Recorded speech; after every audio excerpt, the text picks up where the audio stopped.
Hello, everyone, and welcome to our live stream. So, we are Open the Gates Gaming, and we are going to be doing a charity live stream fundraiser for Dots RPG. And this is part of the Gaming for Everybody event, which is something we're doing for Disability Pride Month to raise money for Dots RPG to come out with a new set of Braille dice, which is very exciting and very fun colors. My name is Christopher Campo Bowen. I am going to be running the game this morning and afternoon. And I am the storytelling lead for Open the Gates Gaming, an organization that is dedicated to improving access in TTRPGs. And let's see, in my day job, I am a professor of music history at Virginia Tech. And that is relevant because the adventure we are going to be playing is based on an opera that I really like because I have found a way to make D&D even more nerdy by combining D&D and opera. With that, I think I will have all our players introduce themselves, and we have some great folks with us today that I'm very excited, very excited to play with. So with that, maybe let's see, maybe we should start with our guests. Amy, would you like to go ahead and introduce yourself? Yes, hello. My name is Amy Vorpahl. I'm an internet nerd, and you may have seen me on Dropout TV, or I most recently DM'd for a show called Goblin Mode on Geek and Sundry, and I'm so happy to be here. I've been doing a lot of musical improv, so when you said opera, I was like, well, I don't know opera, but I know singing. So happy to be here, and I suppose we'll do our describe our characters in a little bit. In a little bit, yes. Amy, you have Yay! an album Hi. dropping, right? Oh, I have 3 albums out, and one of them is called Songs in the Key of D&D, and one of them is called Behold Her Dreams, and those are both kind of D&D music nerdy comedy albums. And then another one called Songs from Foreververse, which is more like inspired by TTRPG roleplay. Love that. Thanks. Thanks Amazing. for the cool Doug, plug. It wasn't gonna do it. we're here to spread the word. Thanks. Doug, would you like to introduce yourself? Sure. Hi, I'm Doug Cockle. You might know me from Natural Six, the actual play Dungeons and Dragons series that's been running for just over a year now. Or you might know me from the Witcher video games, in which I voice Geralt of Rivia, the dark, brooding monster hunter. And I'm really pleased to be here. This is my second Dungeons and Dragons charity stream for Open the Gates, and this time it's benefiting Dots RPG, which is super cool. That's all I The need to say, first one we right? played, I haven't written indeed, any yes. music. I haven't written any music. I have no albums out. I would fail terribly at improvisational musical theater. And that is okay. We are not here Wait, to I do didn't know that musical we were theater. And saying all the things we were bad at. I have a laundry list. we'll be here all day if we're going to start doing Yeah, that. So yeah. let us That's so perhaps not rude, do that. Chris. Mention I'm that's coming referring to for us myself. I right mean, away. I'm bad at plenty of things. I'm apparently bad at hosting live streams. I'm good at giving Elizabeth, Chris a hard time. it's true. Elizabeth, would you like to introduce yourself? Yeah, I'm Elizabeth McLean. We really need better titles for what we do with Open the Gates Gaming. Um, on the website, it says I'm the mastermind. I think in practice, it just means everything's my fault when something goes wrong, which is legit. Like Chris, I am a professor of musicology at Virginia Tech. I'm also director of disability studies. And I'm so happy we're doing this for Disability Pride Month. I'm autistic. I have mobility disabilities, all sorts of things. And this project we're doing is really about increasing access to Dungeons and Dragons. And Dots RPG has been a fantastic friend to open the gates from the beginning. So yeah, very happy to be here. Uh, if you're curious, since visual descriptions are a whole thing, I am a white woman in my late 30s with medium longish, I just need to cut it length, blonde hair and glasses. But I'll hand it Gustavo, are you next? Sure, yeah. Hi, I'm Gustavo, and I'm happy to be here. Um, I am a newer member to the Open the Gates team, and I am very happy to be here and help with everything. I've been helping them for about a year now, since the institute I work for. I'll plug the Institute for Creativity, Arts, and Technology at Virginia Tech. Gave them a grant, and I started helping them as sort of a project manager for that grant, and have sort of extended into a whole bunch of other stuff for the team. So, and it's been a thrill a minute. They gave us money and Gustavo we fixes all the problems. That's a good summary. Hmm. He fixes things when they go wrong. So yeah, well, so welcome everyone to our stream. Elizabeth, I don't know, do you want to say anything else about DOTS or OTG or the fundraiser? Yeah, so Dots RPG is probably best known for making these beautiful Braille dice. You can get them through Die Hard Dice.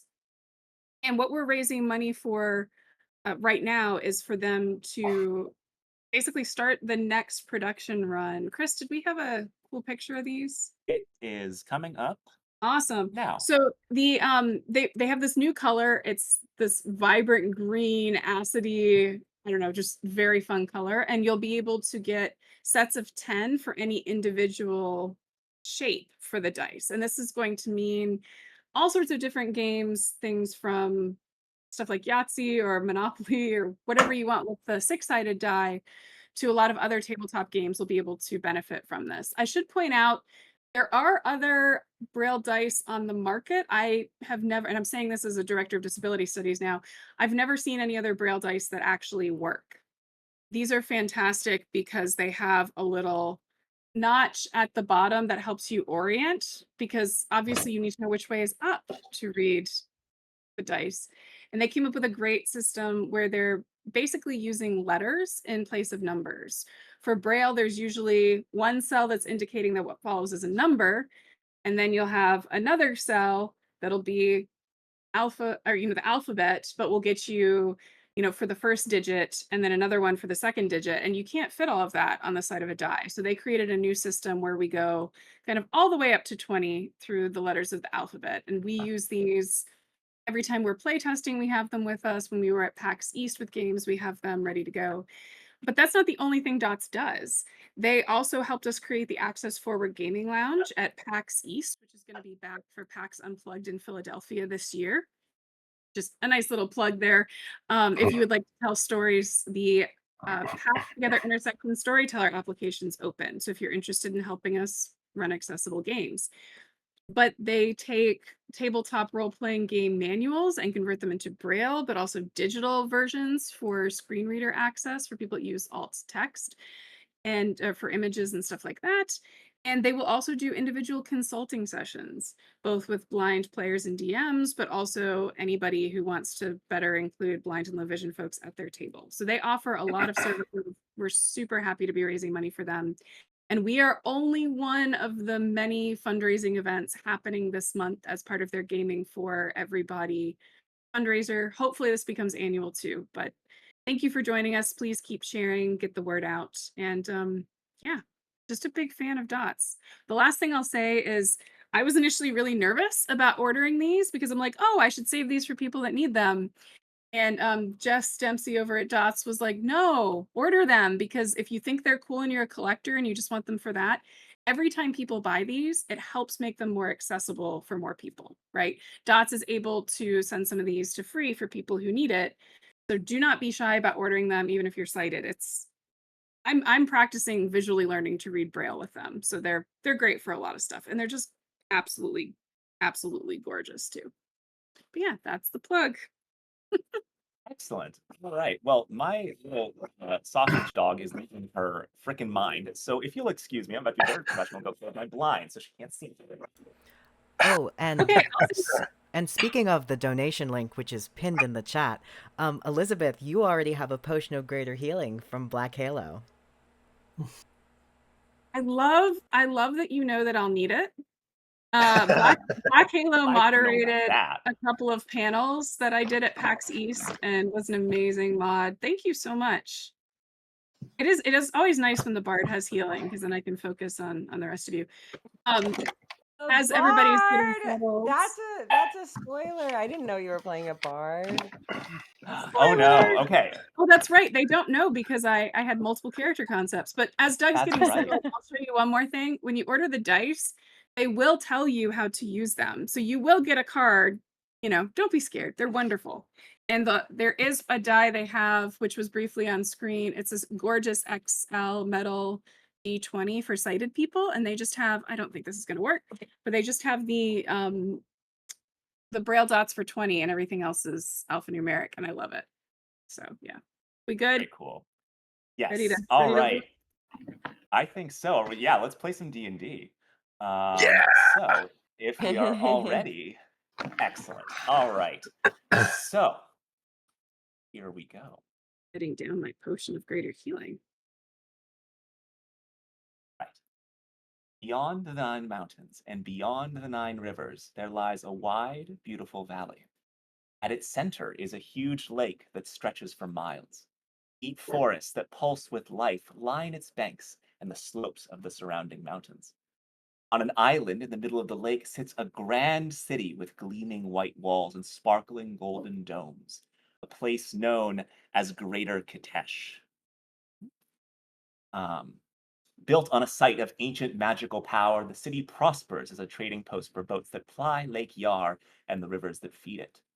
Yet the shining city is darkened by gray clouds that now fill the skies of the valley. The gloom has been conjured by the Atars, a fierce and mysterious group of shadow elves. They have Wait, been what? leading How a can you spell? vast... Sorry, will you spell that? Sure. Attars. The Atars have been leading a vast army of undead soldiers on a westward march, conquering everything in their path, and now they prepare to lay siege to Kitezh. An apprehensive, tense silence reigns as the sun rises, its light struggling to pierce the murky skies. A lone eagle flies above the valley, heading east, and it fixes its eyes on another, smaller settlement, the town of Little Kitezh. It sits on the edge of Lake Yar, where it meets the Golva River. Quaint wooden buildings painted with bright designs line its few streets, and a wooden palisade 10 feet high rings the entire town. The eagle now banks slightly, and its gaze alights on a hilltop a short distance away from Little Kitezh, where the primeval forest of Yar gives way to grassy meadows and farms. 4 figures stand atop the hill. They have been called here by the druid Fevronia, which I will spell in our chat. Let's see. Yes, they have been called here by the druid Fevronia, who has summoned them to help her in the defense of the valley and all who dwell therein. As the eagle's gaze rests in turn on each of the 4 figures, what does it see? If now you'll introduce your characters to all of us, perhaps we will do the same, similar order to what we did before. Amy, would you like to go first? Yes. You see, for all intents and purposes, this is a nun. This is Sister Yana Horvath, and but she's not your grandma's nun. She's also her robes are more they're tattered. She's also wearing more leather. There are icons and emblems and sigils and bones really just dripping from her. She's also a druid, and she's a wicker druid, so a circle of the wicker, so she's very like cloaked in magic. She also has some hidden tattoos that, at the convent she doesn't make known, but some of these tattoos, just a lot of different geometric shapes, but a lot of fractal looking stuff too. um she has pale skin and really, really dark hair. For the most part, she looks like, Maria von Trapp. She looks like she cut her own hair, and it's very, very short black hair. Everything about her is very prominent. Prominent nose, prominent lips, prominent cheekbones. And while she doesn't look especially warm, but her eyes go very, very deep. So her eyes are deep black, almost deep brown, almost deep black, where you kind of can get lost in them. and she uses that to her advantage. Beyond that, sturdy boots and holding a staff that has little carvings. If you look a little closer to it, it looks like bees or bugs are crawling up the staff, but they're just insignias. Amazing. Goth Maria von Trapp. I love it. Yes, Um, yes. Oh my gosh. yes, so Sister Yana Horvath stands there on this hilltop, and next to her, some others. Doug, would you like to introduce your character? So among this group is an individual who stands at about 6 foot, 6'1", has long, like bleach white hair. Not that he would ever bleach his hair; it's just that way from all the terror that he's caused and seen and experienced. Um, he has a scar going down his face, across one eye, a little bit on his nose, and he's wearing studded leather, brown studded leather, mixed with a bit of chainmail here and there, just to pad it out. And he's got a long sword and a short sword on his back, and a light crossbow that is within easy reach on his hip. And as he stands there at the top, out just on the edge of the forest of Yar, he says, "Yar, what a silly name for a forest, like it's a pirate or something. Yar." Hmm. I don't have anything to respond to with that, so excellent. So, two of our figures now stand revealed. Gustavo, would you like to describe your character for us? Uh, sure. Uh, this man is tall and has neat, tidy, dark hair, angular features. He is wearing high quality adventuring gear that looks largely newish and unused. Um, but he exudes a confidence that is sort of trying his best to mask a little bit of nervousness as he looks to his right to one of the other companions, and says, as he looks over the village, "It's quaint." Uh, and so, So, yeah. excellent. Can I be the And so one the he said that too? Yeah. so yes, our final adventurer, Elizabeth, would you like to describe your character? Yeah, so standing next to David, watching over him and listening to him is a half elf. She's not too terribly tall, not too terribly big, but exudes kind of an outsized presence of just confidence and control over the situation. She has long red hair that's braided, not super intricately, just enough for an adventurer to kind of keep it out of the way.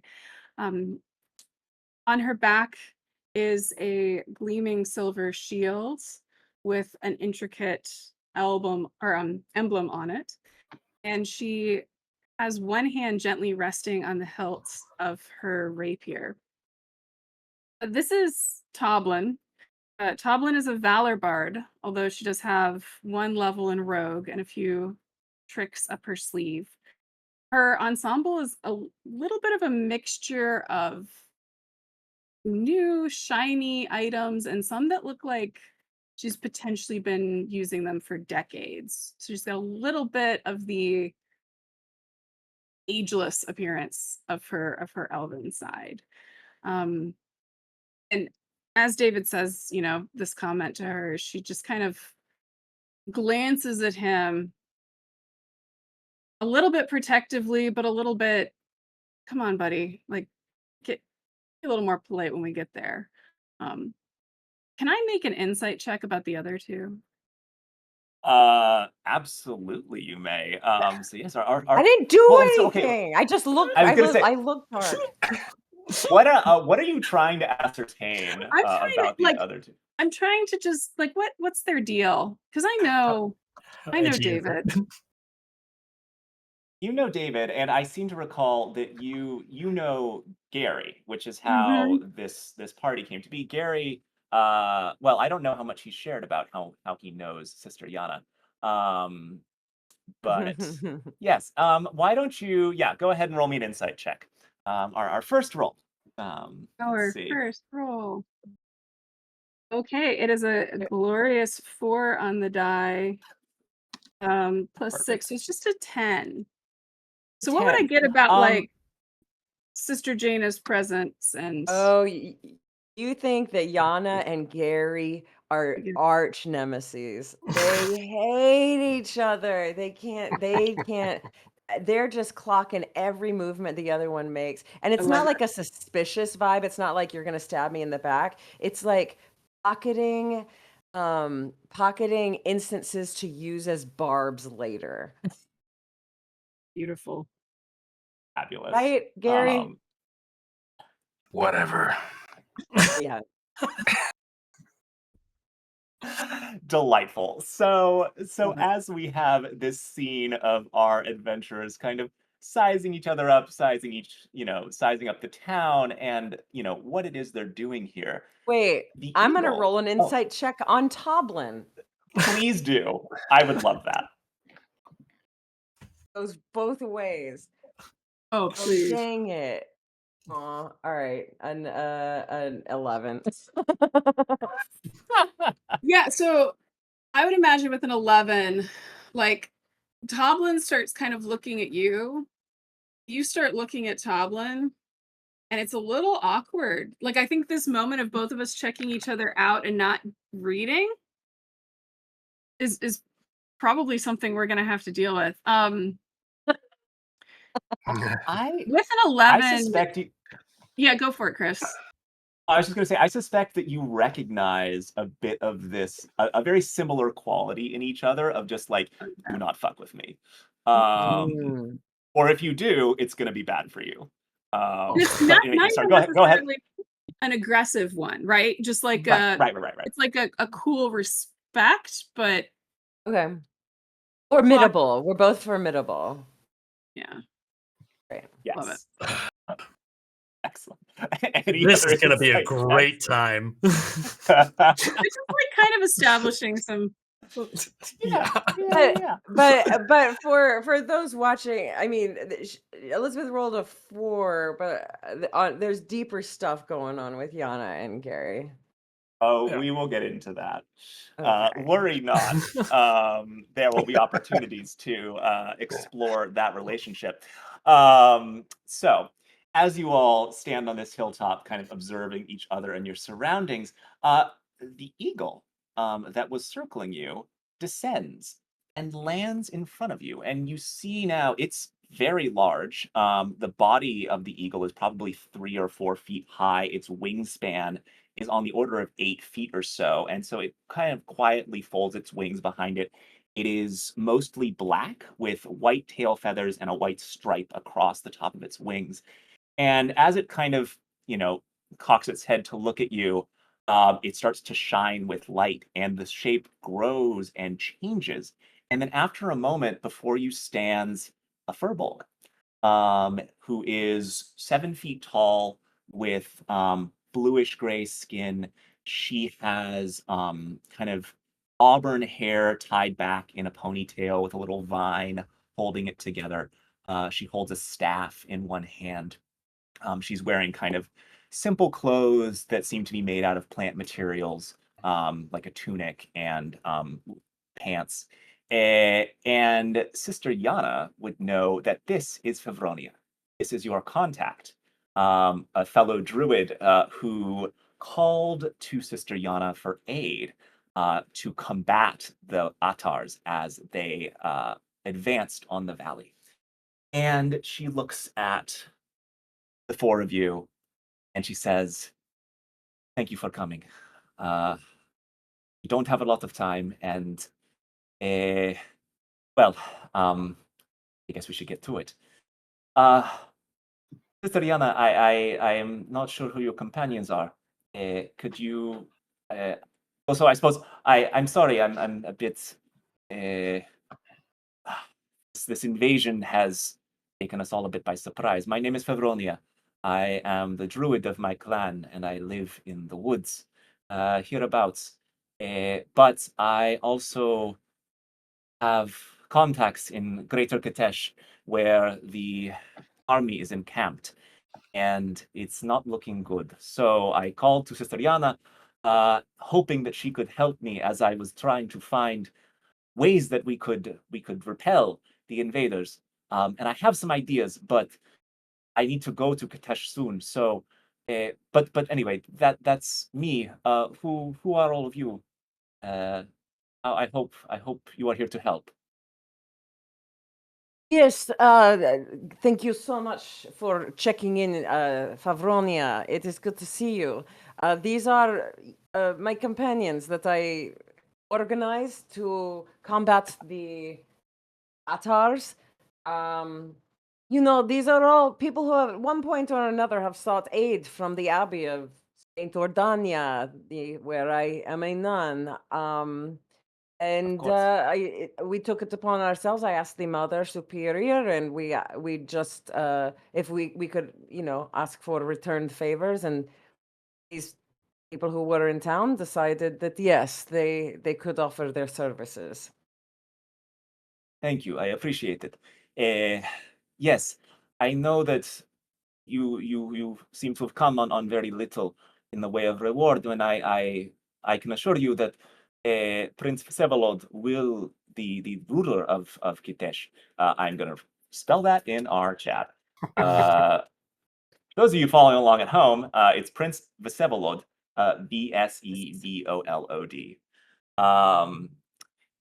Prince Vsevolod will reward you. I too will reward you in however I can. If there are things that the forest can provide, I can find them for you. But we don't have a lot of time. So here is what I will ask you to do. I must fly to Greater Kitezh, and I must warn Prince Vsevolod that the army is going to attack soon. I have seen it with my woodland friends have scouted for me a little bit.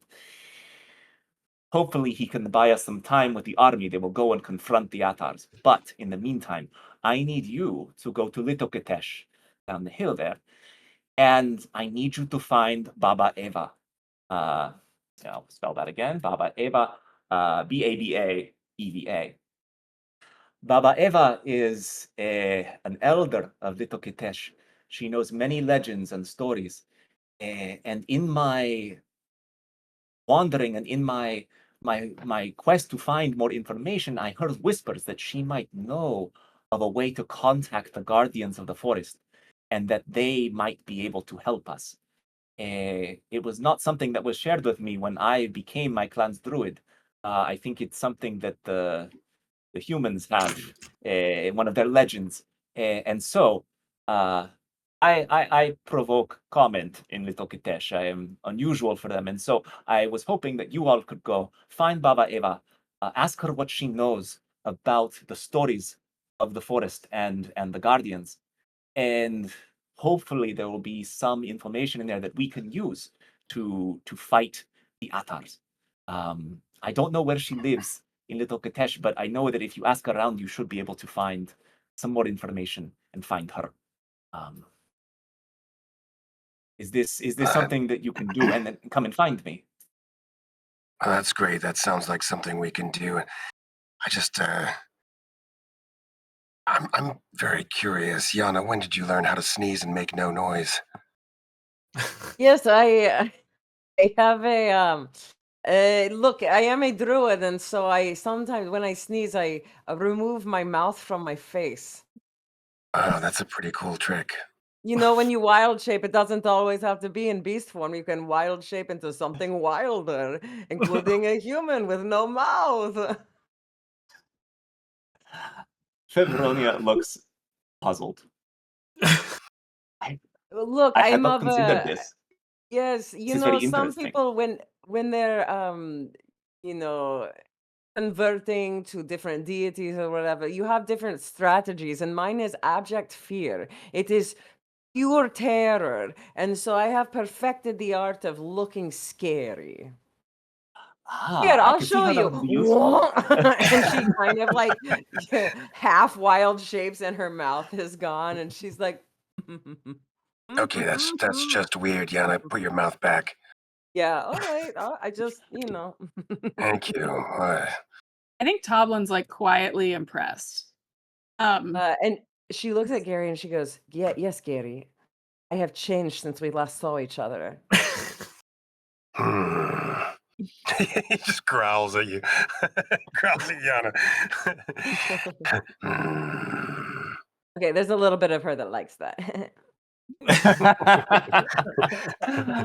There's a little bit of him that likes you not having a mouth.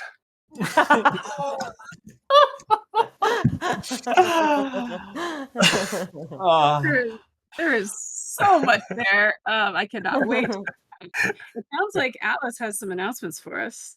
oh, There's not a great way to transition out of Yeah. that. First of all, for you to know, Chris, we've reached our first milestone. So a happy enemy power up. fantastic. The anime power. Yeah. You all get stuff later. It's fine. Don't worry, it'll be That's not a exciting. happy anything. We've only met 2 enemies, and they're in our party. It's weird. I feel the power coursing through me. I also have an anonymous donation for a potion of greater healing for, quote, whichever party member needs it the most.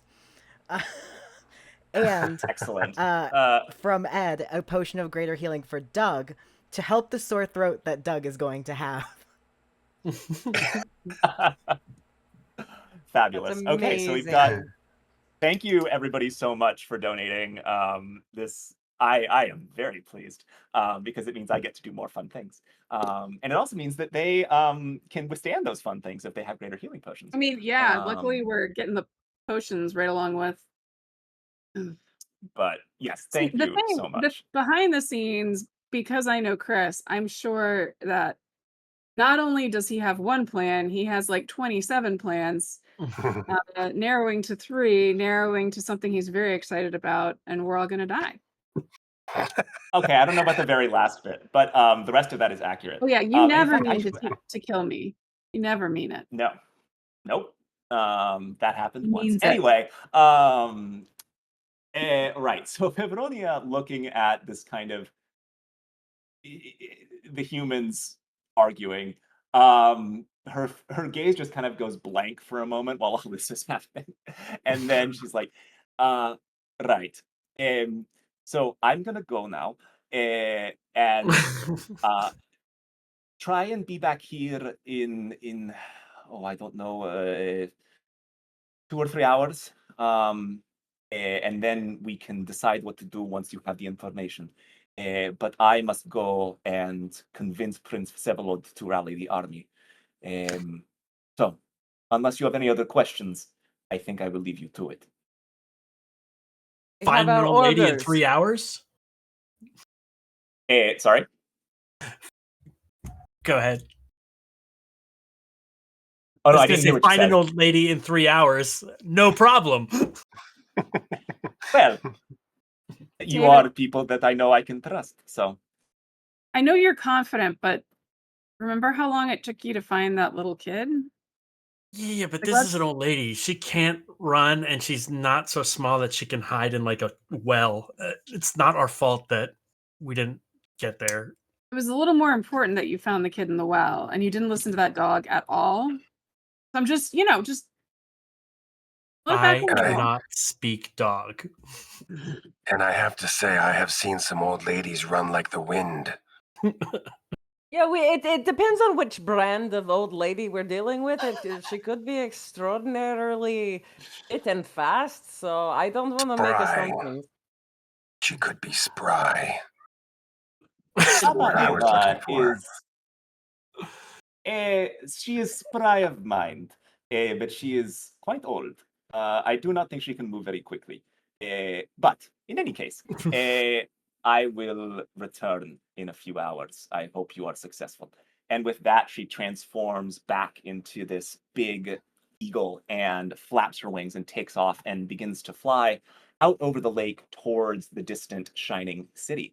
So now you all are left alone on this hillside with the quaint town of Little Kitezh sitting down a short walk away. What do you want to do? So I think we have two kind of avenues we can pursue. We can bring her to us. We can set some bait to attract a sage, an elder of the village. Like cause a commotion, or just we have a bard. We could do like a performance or something. Just draw her to us, and then we don't have to ask any questions. Or we can be all sneaky like.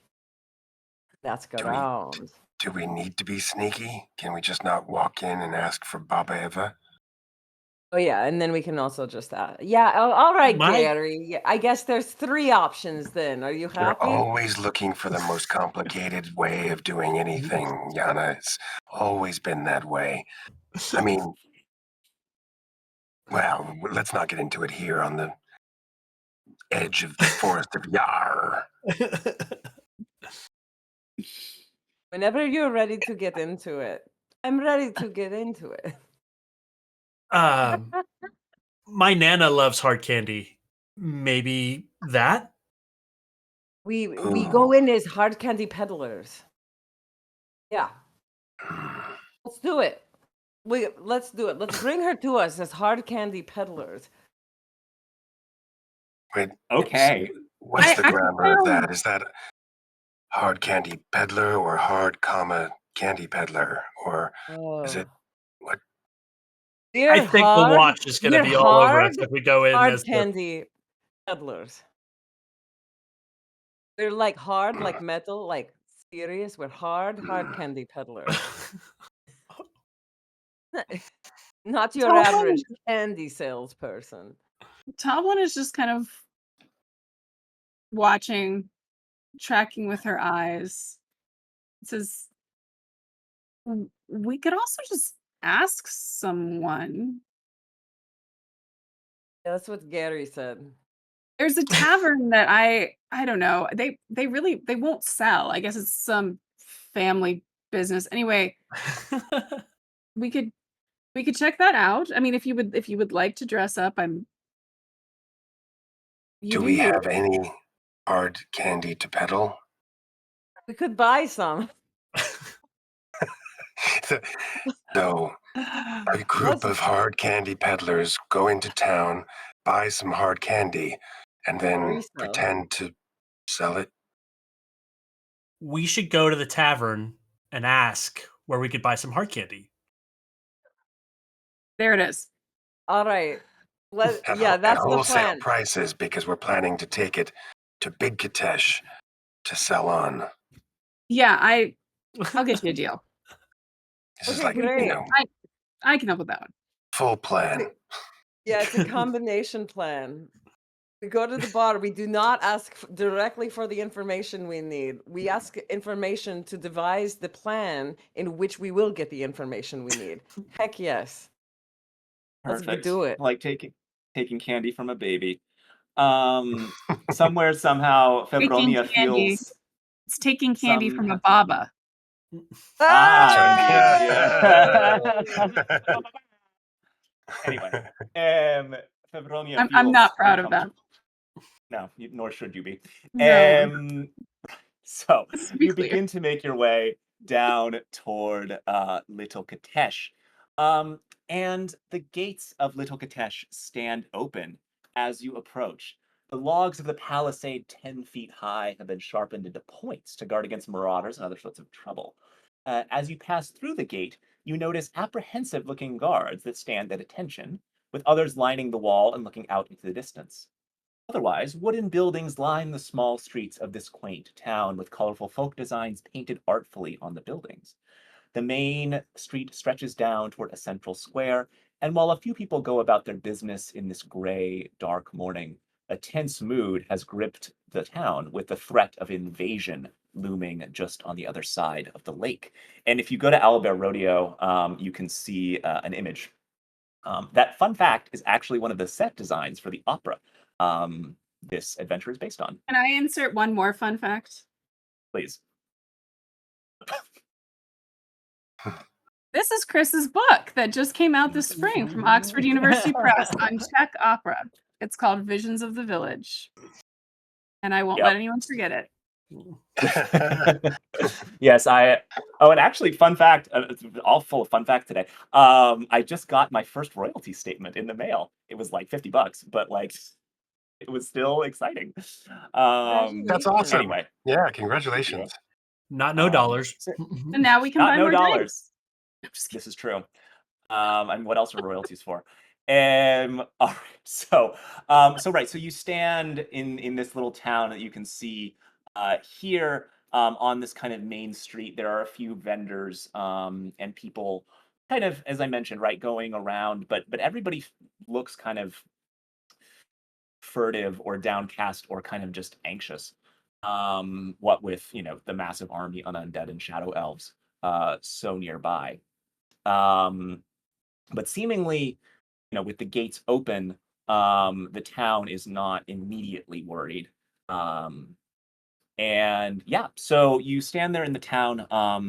Number of things you could try and do. You can try and go and find the tavern if you wish, or you could, do whatever you want. So, how are you all feeling now that you're in the If town? we're in the middle of the town with a bunch of market stands, do any of them look like they could sell hard candy? You know what? I'm gonna roll for it. Roll for it. Yeah, in fact, yes. There is one that is selling actually like a variety of very nice, like multicolored. It's like those lollipops that are like one strand of sugar that's then kind of spun into a swirl, a spiral. There's a number of those. There are kind of smaller single boiled sugar sweets in a little basket. There's also other kinds of kind of sweet things. There's a few like cakes and pastries and things. This is clearly like the sweet things vendor in this part of town. And yeah, it's behind the counter is a somewhat older halfling woman. She has her hair back, it's gray, tied up in a bun. Her eyes have lines around them, but she looks kind of alert, but also, as she sees you all come into town, she looks at you perhaps somewhat hopefully, is like, oh, someone's coming into town, maybe they'll buy something. But otherwise, yeah, she's dressed very plainly in kind of like, a smock over a dress that's kind of blue and green. So yeah. Well, I would like to donate money to whoever is going to make this purchase. I have a vibe that probably is not very good for haggling. No need. I got this.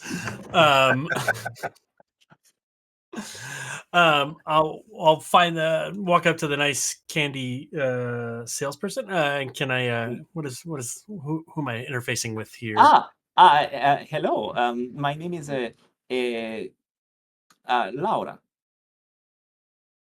Laura. Eh, Lovely Laura, to meet you. It's nice to meet you too. What brings you to Little Kitezh? You don't. I've never seen you before. It's a small town after all. We are wandering candy salesman adventurers, adventuring candy salesmen.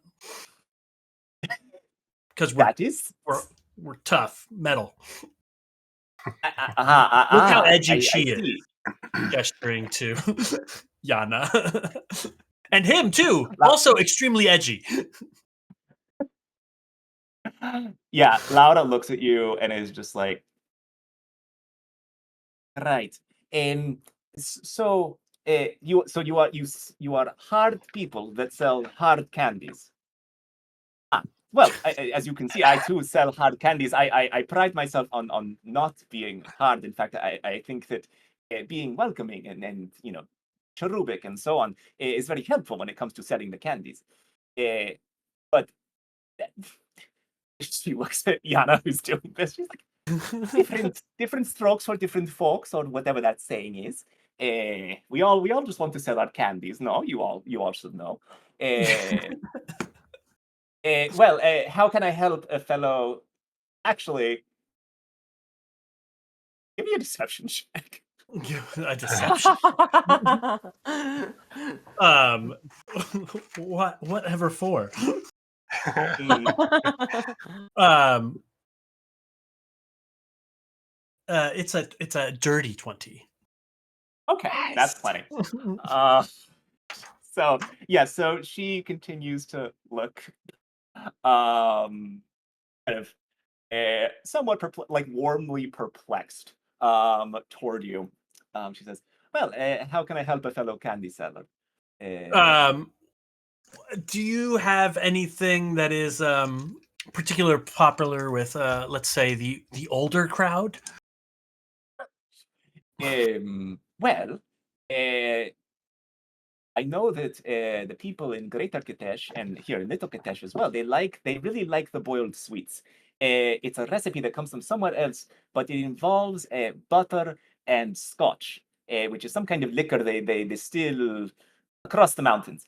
But you put them together and then you melt it and then you kind of pull them out and you make them into those droplets and then yes, the bueno, my compatriots, they all say they quite like it. So yes, I could sell you some of these butterscotch candies if you want. Um, Although, well, but it sounds like how it's do I hard know on the that you? teeth for the older generation. Oh well, you don't bite it. You as hard candy salespeople should know you don't just bite into hard candy, right? You're going to break your teeth, and we wouldn't want Yeah, that. David, you should know that. Look, let's just cut to the chase. Just how much for everything? You want to buy everything in my stall Everything at wholesale Yeah. prices. at Take it all. wholesale prices. Can you give me an intimidation check, please? Intimidation. I'm going to try rolling with the digital dice. How do I do that? Oh, I see from chat. Please tell me they have Fantasy Worth as originals. That is exactly what I am thinking of. That's just what so we're looking clear. for. Yeah. That's why we're here. Roll. Brrr. It's a 14. Intimidation. I get a +3. So that makes it a 17. A 17. That is enough. She's and it is kind of time to get out of town anyway. What with the invading army on the other side of the lake, and I should go visit my grandchildren anyway. So yes, sure, here, take it. I will sell it to you all for. Hey, you can have the stand too. Why not? 250 gold. 200. 215. 206. 07, and I'll give you the ribbons that go on the stand too. Done. And Gary reaches out a hand and shakes her hand. Yeah. Just thank you very much, Mother. You've made our day. You are welcome. Well, good doing business with you. And she just pockets all your gold and just literally walks away because it's your stand now. In all the places I thought this adventure would go, I did not think you were going to buy a hard candy stand in Little Kitezh, but that's the You're magic welcome. of D&D. Yep. So yes, you now have access to a small wooden stand, as you can see on the illustration, like one of those. It's just like ribbons and colorful hangings, and yes, the candies and cakes and all sorts of things. And there is indeed a little bowl of butterscotch candies that are wrapped in not plastic, but a kind of like a waxy paper. So, Great. what do you want to I'm do? gonna. Is this card on wheels? Is merchant stand? Yeah, I'll say yeah. You can wheel it. Okay, I I'm mean, gonna it's I'm gonna heavy. wild shape. It's just That's fine. I'm gonna wild shape into a giant goat. Okay, and then I'm gonna be the pack horse the draft goat for this stand. Ah, there you go Okay. again, Yana, typecasting yourself. There I go again, or there I There you goat go again? again. Does the goat look like a little goth? Like somehow Oh, has like yeah, eyeliner, the goat, yeah, hair eyeliner. lip liner, It and like has eyeliner, and the tattooed black. cheers. Yeah. Yeah. One of the extra horns on this one, like like the real Yeah. edgy ones. Oh yeah, and maybe even like because why not? Like a tusk, like a tusk, two tusks coming out. Goats don't have Ooh. tusks, but this one does. And for some reason, a cowbell. And yeah, Always and the Perfect. remember tusks are cowbell. pierced. The tusks are pierced. I think Okay, so we well, have the Gothist goat. I think while this is happening, Toblin's just kind of looking around, like, who's out here? How are we being perceived? You know what I mean? Like, they're very Uh, focused on this little shenanigan, and I kind of want to do the. sure. Give me an insight or perception check, your choice, depending on the vibe you're after. Gosh, I have switched dice every time, and it's still really bad. Um, so that's a 2. It doesn't really matter what it is. Plus 6 on insights, 8. I'm so Okay. distracted by the lip liner on the goat. It's just Distracted don't by like this quasi shakedown like, is of that fur? Is that makeup? Like, does wild shape now keep your makeup? But like, I can't. I'm trying, but I can't. it's wild shapes whatever you want it to be, apparently. Well, so Gary Which Gary is, goes over.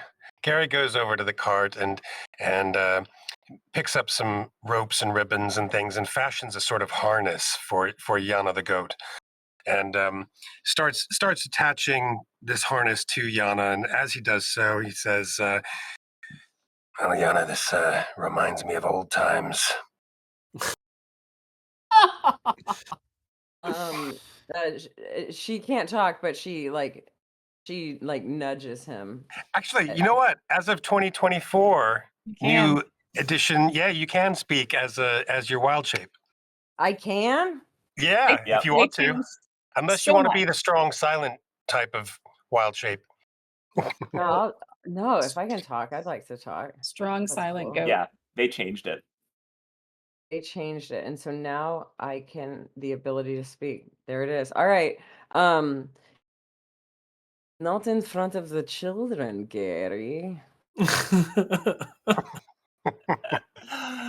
Fabulous. So Toblin does speaking of not want to insight check that.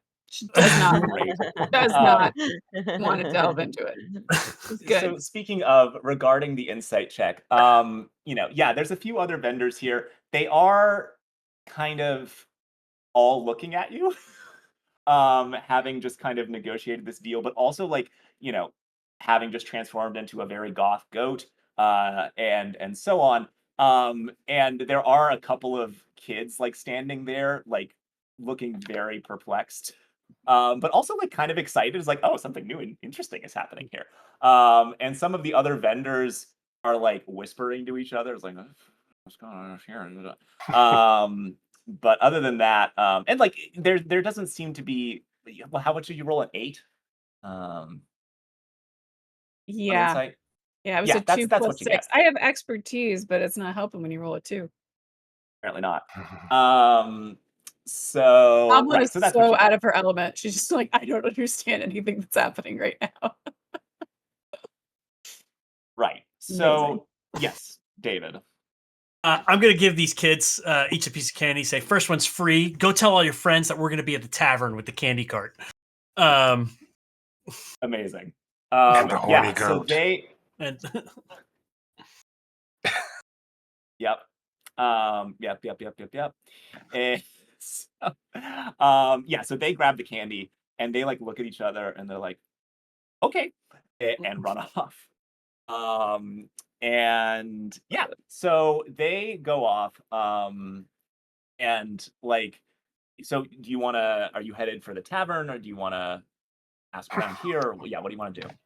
Yeah, let's move toward the tavern. I'm going to just brooding and like give a side eye every once in a while to people. And I think hopefully with the children, the word of mouth, and David's marketing skills, it'll word I'm walking down the street. Hard candy under new management. Candy, candy. Fabulous. So yes, as you go, you start to draw a crowd. This is probably one of the most interesting things that's happened in Little Kitezh in the last, I don't know, month. I mean, aside from the invading army. And I think people are probably looking for a little bit of fun. And so by the time you get to the central square, which doesn't take long. I mean, it's a small town. But there's a few people now assembled as you park the cart right near the tavern, which is called the Happy Sturgeon. Um, and there's a sign. And it's, kind of like everything else built out of wood, but, somewhat nicer. It's 2 stories. Um, and yeah, but you can park it out in front, and people like start coming up and be like, is this Laura's cart? Are you managing it for her? It's ours We now. bought Laura's it. tired. Yeah. Oh, you bought it. Okay. Well, uh do you have different candy, new candy? Gary grabs one of the like long, twisty, lollipop-y kind of things and says, "Here, this one's on the house." Oh, great, thanks. This person grabs it and kind of runs off. And so yeah, so I'll say, like, if you want to continue to do a kind of brisk business, as people to just come to see the hard candy show, that is now in town. Um, so as this goes on, and then after a moment, or a few minutes of this and kind of this gathering crowd now, and then now some kids have started to show up. Um, a woman opens the door of the tavern and kind of pokes her head out, uh, and she says, "Oh, uh, who are you? Why are you setting up outside the tavern? I thought all the carts were near the gate." Well, you see, we figured that coming here, we'd find folks who are thirsty, had some candy, you'd go inside. Folks inside that have been drinking might, want a little something sweet. Well, I would say this is prime real estate here in Little Kitezh, and so if you want to be here in the center of everything, which it seems like you're doing a great business, I would be happy to let you use the tavern a little bit, and we could maybe come to some arrangement about how things sell. No? I grab another one of those lollipops, and I hand it to her and say, "Here's our arrangement." She grabs it and she looks you straight in the eye and she says, "That may work on some other people, but I don't think that's really going to be. Uh, The well, goat, the this goat is nice, says, but I don't think it's enough." the goat says, "Look, yes, I think we can do a tit for tat thing here in Little Katesh. We are obviously attracting different demographics than you, and so we would like to, yeah, we can partner up. We have to tell you that our stake in this candy business is we don't know how long how long we're going to be around it. It's going to this was a bit anyway, if it goes well, we might also sell our shop to you. Oh, okay. Do Well, they But water the salt down? does not come with it. ah, well, this is the first time I have seen a talking goat in Little Kitezh. I did see a talking goat in Greater Kitezh. Last year I went with my grandmother. We're And making how was Little that? Kitezh great again. I'm ignoring that. Yeah. Okay. Um, uh, it was lovely. But anyway, my name is Katya. It will be a pleasure doing business with you, I am sure. Um, so, why why come here to start a candy empire that you are then going to sell immediately? Well, it's sort of it was a last minute decision, a whim, if you will. I suppose I must. Okay. It just seems a strange time to be starting a candy business when there is, the Atars are attacking Greater Kitezh. Who knows when they're coming here? Uh, Yes, I we just do. You're right. It is all connected, right? The undead army is coming. Foul things are about, and we are some of these foul things. ah. Actually, Goblin hold on. plan. I want to know because I Yeah. like I know we can't ask her, but like I just want to know, does our ruse work? Like are we luring out Baba Okay, Yaga? yeah. Because like I Roll. like want this to work so bad that we don't have to ask anybody. Perfectly. Yeah. Can you all roll me a group charisma check, and you can all Charisma. pick.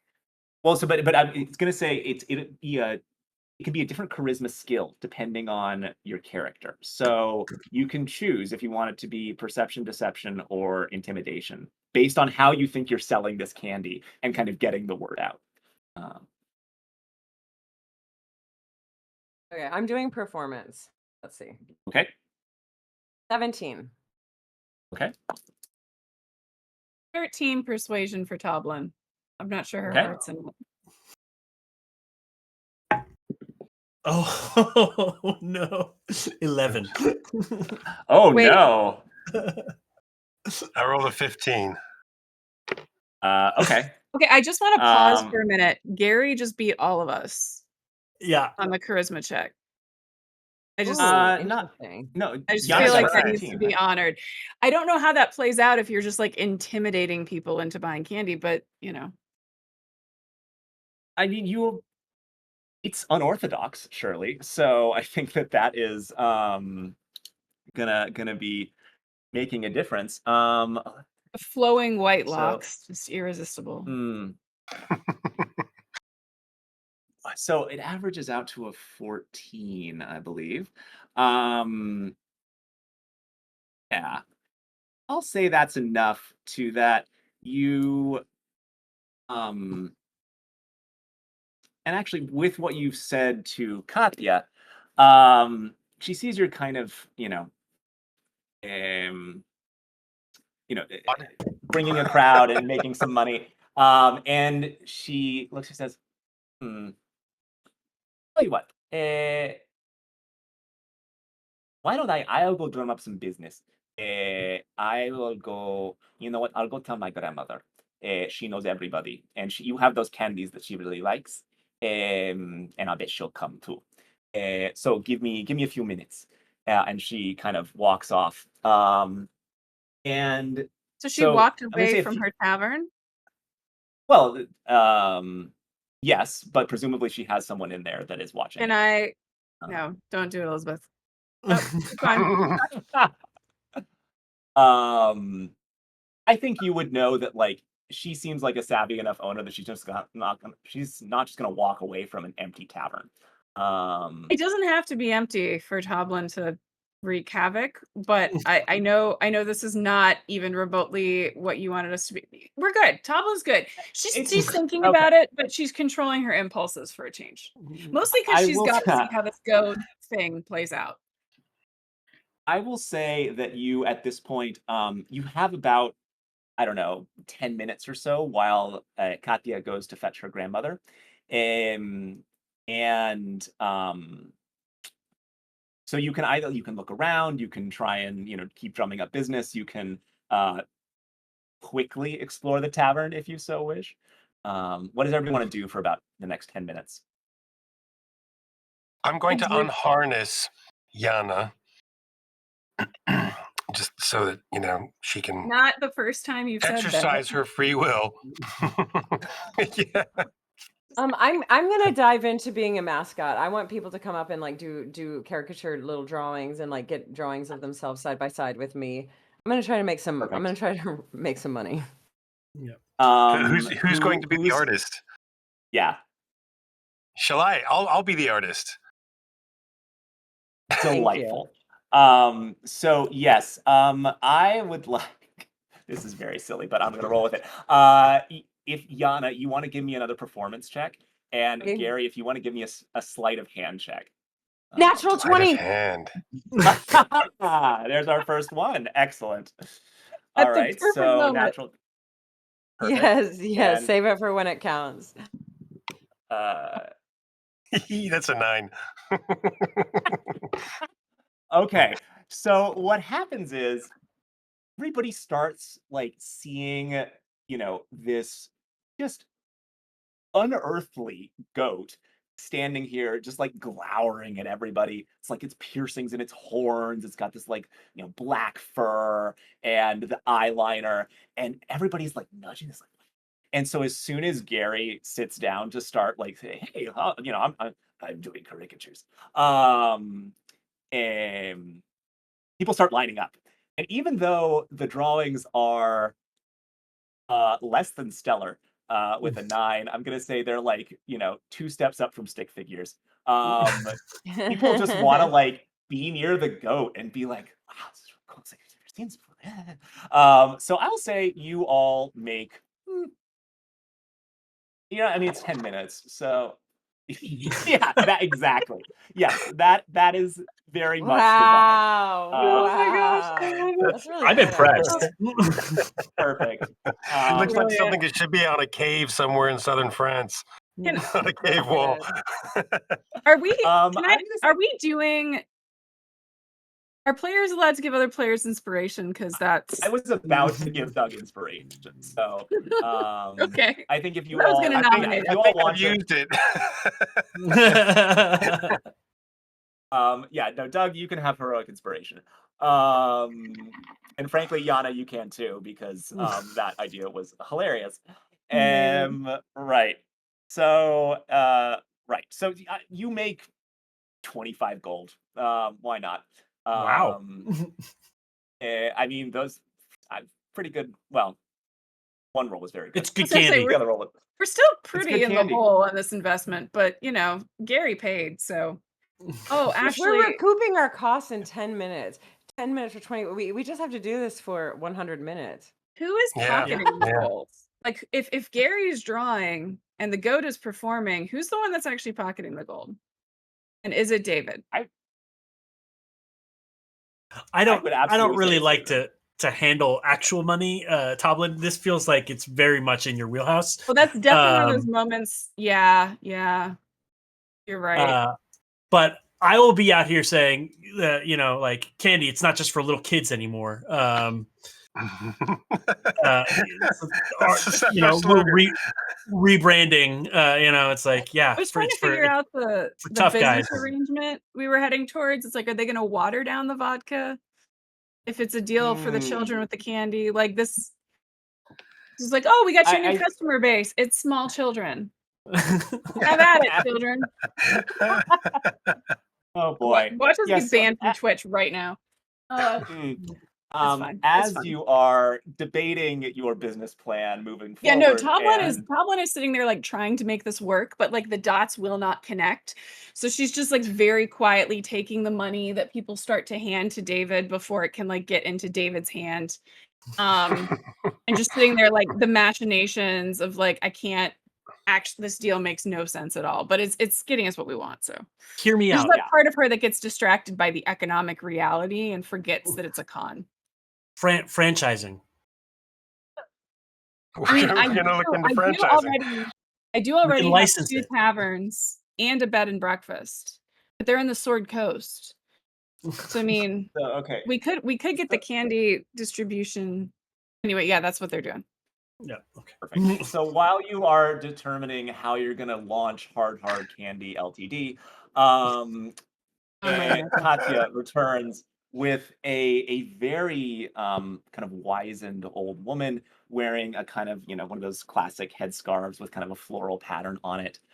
She's human, or at least kind of at first glance, and she has very lots of wrinkles, and she's a little stooped. She's using a cane, but she looks at you all with just brightness in her eyes that suggests a spryness that is very Told you she was much spry.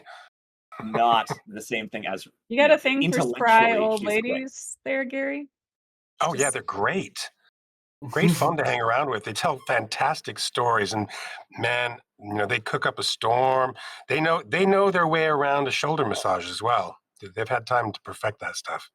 I just noticed a gift in Tiltify that has a message for the DM. Oh boy.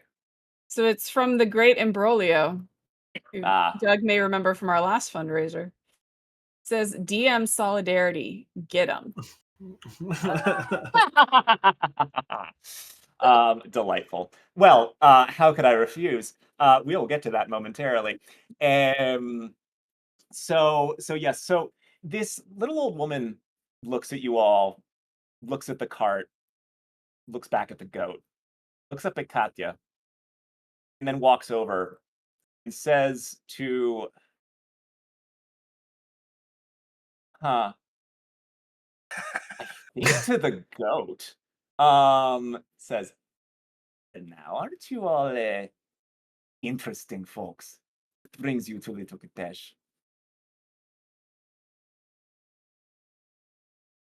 I want to know, do we clock her based on Favonia's description? Is this Baba Ava? Can I just see if I read? Yeah, I'll say that. Yeah, that you would know from the description that Favronia gave you. This is Baba Ava. Oh, it just is. Okay. Then you go, me, I say, so good of you to come, Baba Eva. We are looking my for the guardians of the forest. And I glare, and it gets like really dark, and like there's fog and mist that rolls in, and like, and it zooms in on the goat eyes that flash black a little bit. Gary Perfect. Gary sees this happening and just goes, "Not again." Ava, Whimsy is gone. The whimsy's gone. That's what happens when you unharness her, right? Anyway, keep going. Move on with that one. you must be one of those nuns from the Abbey of Saint. What was the abbey? Ordania. Yes, Saint Ordania. Yes. None. Oh. Harry, not now. Shut up. So, since she seems, actually, let's find out. Oh yeah, she is deeply impressed. It turns out, I rolled a natural 20. And she's like, "Okay, so you want the stories of the guardians in the forest? Well, how interesting. I just came here for the butterscotch candies. I heard you were selling new ones, or at least there was something new happening here. But I'm always happy to share some tales, especially when you make it so evocative like that. That's very exciting. Yes, the guardians of the forest. So there is a tale that once upon a time, a princess who was facing evil, who came from her village to save her people. She went into the forest. She found the hut of Baba Yaga. Baba Yaga, who tests people, who sends them on quests, who knows things, but only gives information to those she deems worthy. She saw this girl and what this girl wanted. She told her, "You must go to the apple tree. You must go to Radagast." And I will type that. Radagast. Radagast, Go to isn't that one of the wizards from Lord of the Rings? Yeah, Tolkien used a name from folklore. Yeah. Oh, cool. This Oh. is it's a Slavic deity. Also, I'm pretty sure, Chris, in you owe me real life. $5 because I bet you $5 that Doug would clock that. Indeed. That's a good point. We're not even in the Eh, same state. I'm not going to see the money. It's fine. He'll buy me. He'll Yeah. buy me lunch with the royalties sometime from the book. Yeah. Buy Chris's book now. Mm. Oxford University Press. If you really want it, I'll send you a copy. Don't tell It's like Oxford the I said that. worst thing to happen to someone is for me to be proud of them because I'm just really annoying. Anyway, Baba Eva continues. She says, so the girl went to Radagast. She went deep into the forest to the apple grove where the apples of eternal youth grow. And she went to the Lord of the apple tree, Radagast, and she spoke the desires of a righteous heart that she would save her people. And Radagast, being an embodiment of the forest, called out to those who had power, and two birds appeared, the Siren and the Alkonost. They alighted upon the tree. They decided that she was worthy, but power must always have something that is given for it. There is always a cost to power. And they demanded from her, well, versions of the story. Sometimes they demand joy, sometimes they demand sorrow, but there is always a price. And she paid this price. And then the Alkonost and the Sirin, they gave her the power she needed to banish her enemies, to save the place she was from. So, if you are looking for that sort of thing, you must find the apple tree, Radagast. You must speak the desires of a righteous heart. And you must pay the price. If the Alkonost and the Sirin believe in your cause, they will ask for something. Not clear from the stories what exactly, but just know that it can be things happen you do not expect when you go chasing stories like this one. Yes. Do they like candy? Ava like pauses for a moment. Who doesn't like candy? This is the first session of our long campaign in which we take over the entire land with our candy sales and franchises. Yeah. We're going to lure an apple tree god with our candy. Wait, what does the Perfect. Baba Yaga hut have to? I forgot what that had to do with it. Oh, that was just the princess went first to the hut, and Baba Yaga then told her about this place that she had to go. So we don't have to go to the hut No, no, no. if we know where the apple tree is. Yeah, we have to go Mhm. find the apple tree. Mhm. Yeah. Well, What Oh, go ahead. what makes this apple tree so special? How will we notice? How will we know we're at the right tree? Well, I have not gone in a long, long time. It was in fact when I was a very young girl, over 100 years ago now, I think. I went into the forest to you see look Radagast. great. Well, Very, thank you. I very love that spry. It's a goat Actually, still, she- right? Like it's a goat looking Oh, at this it's a woman goat. like, you look great. Love it. She is. You look great. She kind of like futzes with her handkerchief, her head kerchief a little bit. She like tightens this.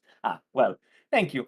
I try. There apparently was somewhere in my family a bit of Elvish, and so we all live a little longer. But Radagast is up in the mountains somewhere. I do not recall exactly. Perhaps you could find a guide or well, it's a secluded grove up in the mountains. There are apple trees. Does More it than that, fruit I in a cannot- specific way? There are apple trees. Wait, I think I know where this place is. The secret grove. of apples. I passed through there. Very.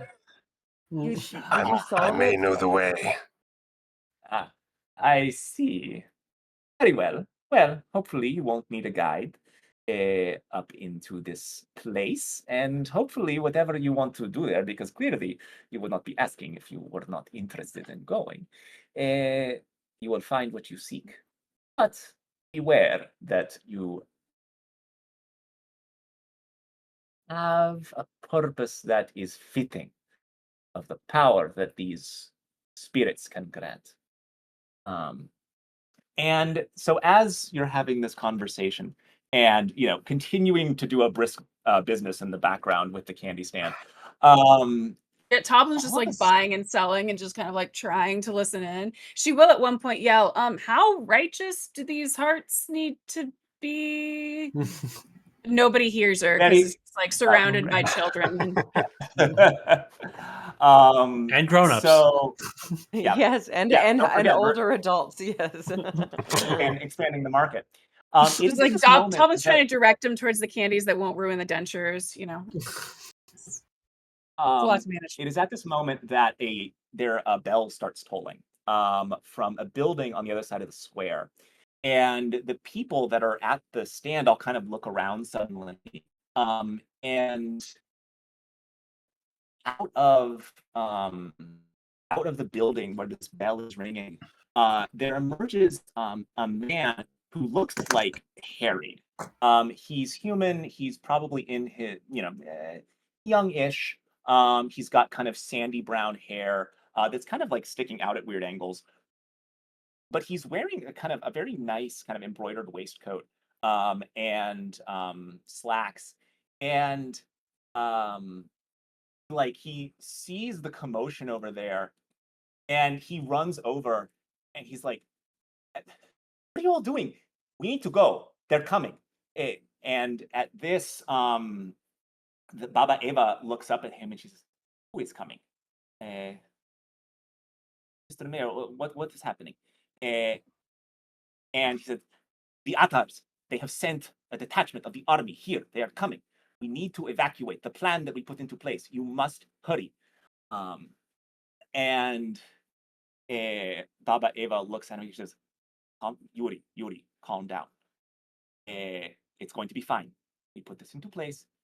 Maybe these nice people can help us. Um, and Nice. she starts to kind of like go out to people and say, "Okay," and like word starts to spread.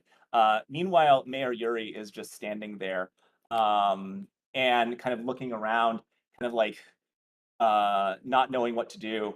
And he looks at the goat and is like, "Huh," and then sees Gary, and his face just goes white. And yeah, he says, "Dad,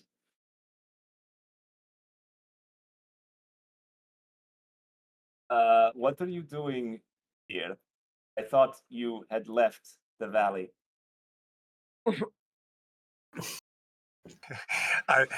Gary Also- kind of nudges Yana with his elbow.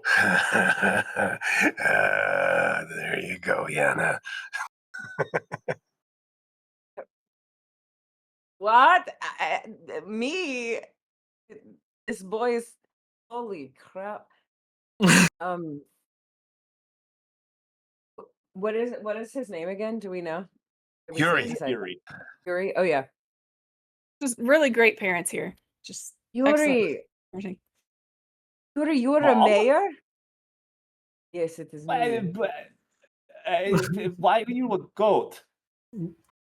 Well, Yuri, there's no time for that. I think I can tell you in Well, one okay. sentence, but there's no time. You are right. Well, the mayor thing, let's just say, well, he looks at both of you and says, "You always said that the best con is one that the people don't know they're in, right? So Oh I my thought, God, stop. Don't talk about the con when you I'm just saying the that con. they're busy. They're busy. And so I Okay, just okay, I came okay. here. They seemed like they needed the mayor, and I thought, oh, okay, well, I can get in, with the people, and it'd be great, and then I can, run. But then one thing led to another, and it turned out they actually needed some leadership, and so I just kind of, long story short, I'm the mayor now. And also, the Atars are coming. Can you help us? Yes. Oh, I know I need to apologize for being such a bad mother, especially when in such proximity of geography, but I was watching you from afar and I didn't know the best way to approach you. It turns out the best way to approach you is as a goth goat. But Gary, and she looks into Gary's eyes and says, Gary, look what we have created. He's got the best parts of you and the best parts of me and none of the bad parts. He conned his way into a mayorship. I can't, I'm so proud. I'm just so proud.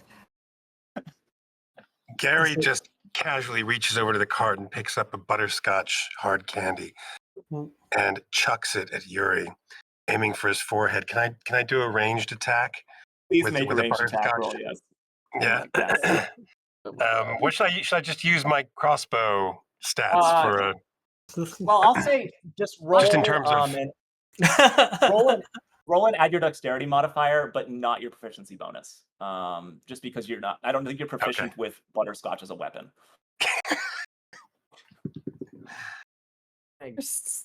That's a 19. That's enough. So this butterscotch goes ping off his forehead, and I say, "I thought you were going to be a seamstress." It just was kind of boring. I just sat around all day and just stitching things. I wanted to move around. I wanted to talk to people. You know how it is. Gary, I know you wanted to protect our son from danger, but with us as parents, perhaps he's found his way on his own and it aligns with us. Could we one day be a crime family? Thank you, Mother. Yes, this is exactly the kind of thing I think would be great. It's been too long since I've seen you. I've been wandering around. You know how it is. Yes, that would be nice. Provided we all survive this. Can you help? Oh, please. They are coming. Well, yes, Yuri. If you can get your people to safety, we have something else we can do, and we must once more part ways. But I'm more motivated than ever to save your people and also you.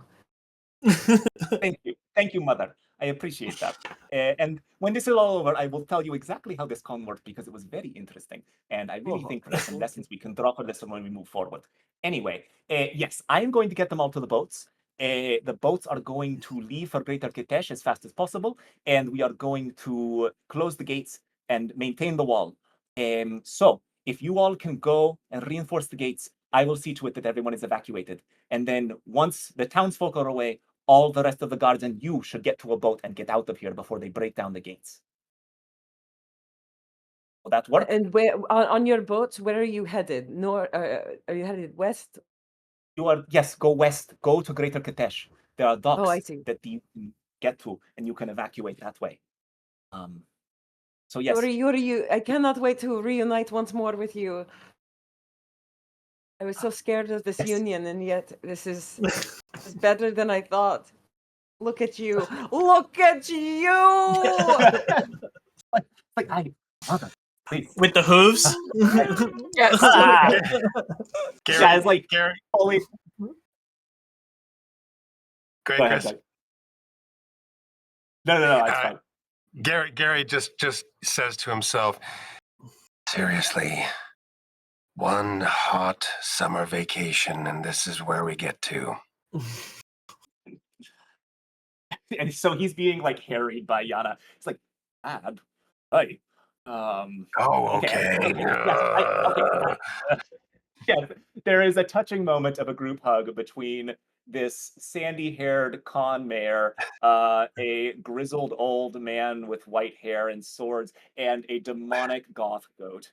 And all the bystanders pause and kind of behold this with an expression that is both perplexed, but also slightly fond, but also terrified because the army is coming. And so, yes, go ahead. When Gary gives Yuri a hug, David gets a little like emotional and maybe a little. He's like trying not to Get in here, David! Get in here! Goblin is like found an Gary apron opens his somehow arm. and, Gary opens out his Okay. left arm and invites David in for a big old snuggle. In fact, David gets in there and he oh. goes, I really needed this. And then Gary opens his other arm out to Toblin and says, "Come on, Toblin. You know you like a cuddle." Yeah, Goblin. I gotta Get make in some here. sales. I Get gotta make. Come on. Okay. And she just it's like, what have I gotten myself into?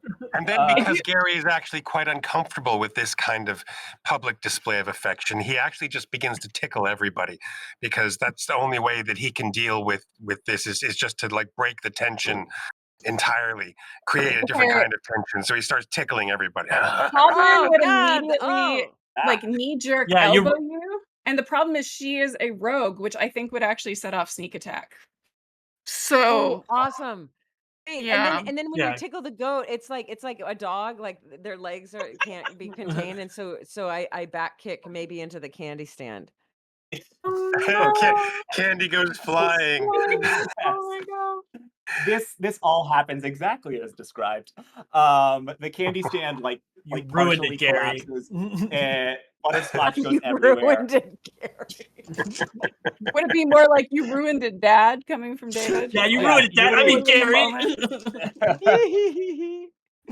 Yuri is Oh, just God. like, okay, I have to go, and he like runs down toward where the docks are and see to the evacuations. So as you all turn and head back toward the gate, you see that the bell has continued to ring this whole time. By the time you all get out of your group hug, and actually, I think, yeah, because daddy issues, Gustavo, you can have 5 temporary hit points. For You didn't totally ruin it, Gary. Well, it's a good time Yeah. to mention Gustavo got advantage from someone from a donation. So David has advantage. Oh, Nice. We didn't really decide how we were going to do this, so it's kind of up to you, DM, if it's like on the next thing or if he gets to pick. He gets to pick. I'm treating it like kind of a token that you have. So if Great. you want advantage on something, you just have to declare it. Right. So you head back up toward the gate.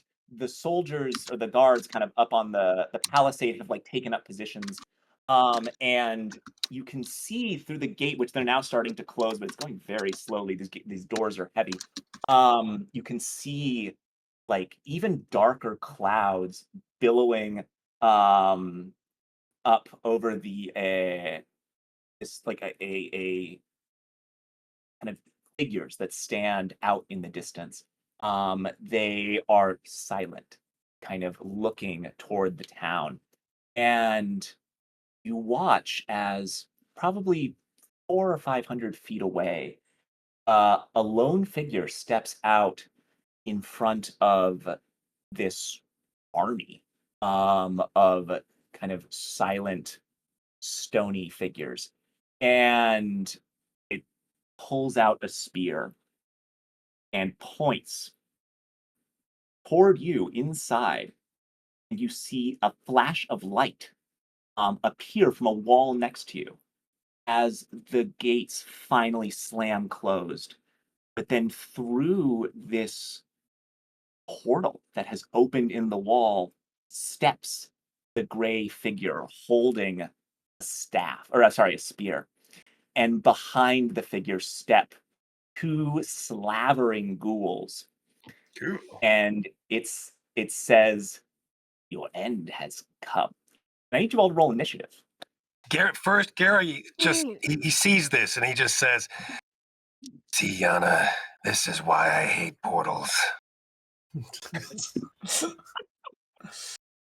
Actually, don't so have a chance to go to the apple tree? Any chance to throw an Easter egg in? Doug is there. there is now an army advancing on Little Kitezh, so we'll No, deal we with have it. to go to the yeah. Oh my god. Oh my So- god. Hold on. Can we pause? Okay. Yeah. Okay. All right. Okay, so there's an army here. Guys, what do you think? Because we have to get the Guardians to awaken too and defend the city. We got to meet the lady on the hill in like 2 hours. It's too late for that. What if Veroni's we- gonna. I mean, is this just like a little group that snuck in? Yes, it's Maybe we I deal mean, with for- this it's group, just and at least the portal goes away. Is the And then we portal can still head open? out. Mhm. Okay. Oh yeah, we have to figure out a way to We gotta close close the okay. portal, because otherwise your son is gonna have a problem. What if? Oh my God! What if we send you? Well, Yuri's got to get the people out. Can we? Is Yeah. there anyone we can send to, with a righteous heart to awaken the guardians of the forest? Favroni would do, but I don't. She's dealing with the prince. She'd take a couple days to get there. But I believe in us, right? I mean, I Okay, told enough here- tales wait, of I have heroes a- in my okay. day. We can take them. This little part, like we'll close it and then we'll get out of town. I think we can do I both. also before we go, I want to like walk into the portal and see where it goes because what if it transports you closer to the guardians, and then I can come back out. I will say, like, this figure is menacing you right in front of the portal, and is holding a spear and is about to go attack you. Okay. Um, So okay, I know you. I know we can't medic do this too much, but like okay, I can't We'll help work it out. myself. We'll work it out. We'll work it out. We're gonna do that's it. We'll work it out, something we'll we work can it out. do in combat. I will say, actually, it's been about an hour and 40 minutes, so maybe we should take a short break before we get into combat. Okay, I'm down with that. Just Oh, take I like had a 5 whole minutes. plan for this. I was gonna when I needed to pee, I was just gonna make Gary go find a tree and disappear. Well, that can Good. still happen if you wanted to. Oh Um, yeah, Oh, and look, as a a goat, tree. as a goat, Hi, same for son. Yana. Yep, I'm nice just to gonna meet find you. a Gotta little take a patch. leak. Sorry. No, go ahead. Oh no, I was just like, nice to meet you, son. Hug, awkward tickles. Gotta go take a leak. Yeah, I'm exactly. just checking the. This is he, perfect.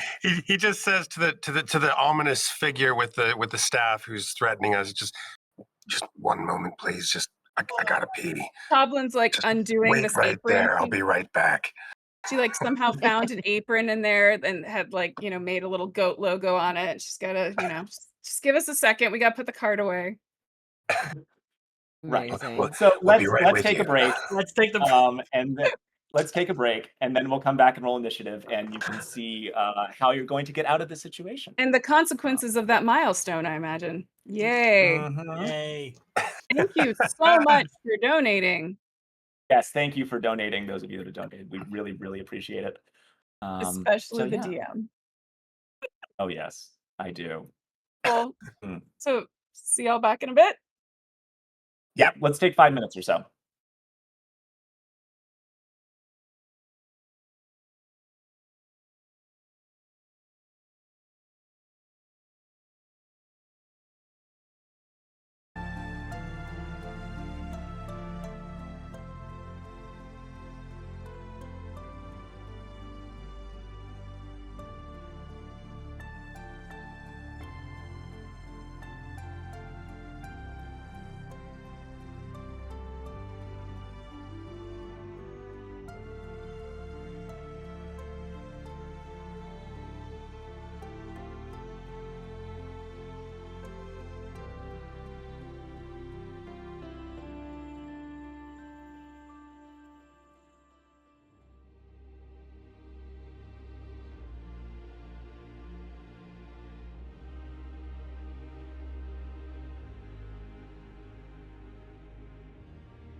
Hey, we're back. Welcome back to the stream. Thank you for joining us. So we rejoin our heroes in the town. Oh, that's right. Yes, please do. Thank you for those of you who are donating. We have a couple extra donations, and Chris, they're all for you. From Sean, we have both advantage and disadvantage. And from Black Amazing. Halo, we have one more advantage. So you get to have fun with that. The note from Sean's was, I think, my favorite. Give these both to Chris during combat. Big drama time. Big drama time. Use them wisely, new friend. Okay, excellent. Black Thank you so Halo. much. Black Halos is good too. It says advantage to Chris for wrangling these unruly players. Do you want me to do a summary of what we all have in case we've forgotten? Yeah. Oh, sure, that if might you want be to. helpful. Yeah. Okay, so Toblin has a potion of greater healing. Gary has a potion of greater healing. We have another one for the party that I'm thinking we should give to Amy because Gustavo has advantage on something of his choice. And then we have 2 advantages and 1 disadvantage for the DM to use. Did I miss anything, Atlas? And the unlocked milestone. You said 2 advantages, 2 disadvantages? No. 2 advantages, 1 disadvantage. Unless Chris has already used the advantage from the Great Imbroglio. Oh, that's right. I have 3. So Excellent. you have 3 advantages and 1 disadvantage. Actually, no. I'm going to save some of these because we'll see. Right. So, if everyone could please roll me initiative, I would love that. We're gonna die, and it's gonna be fine. Oh wait, are we rolling initiative now? You are rolling initiative now.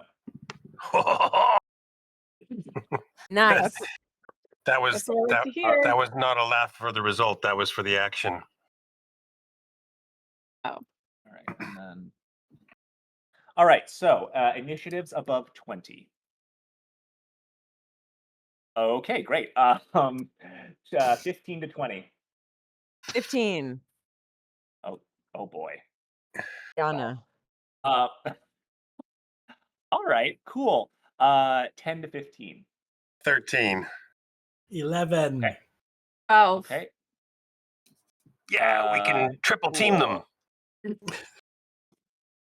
Indeed. So, Gustavo, you said 13, or was that? No, I said 11. You said 11. Okay, Doug was 13. So it's Gary. 13 would be nice. David. Goblin's and right then, between them. Mm-hmm. And then okay.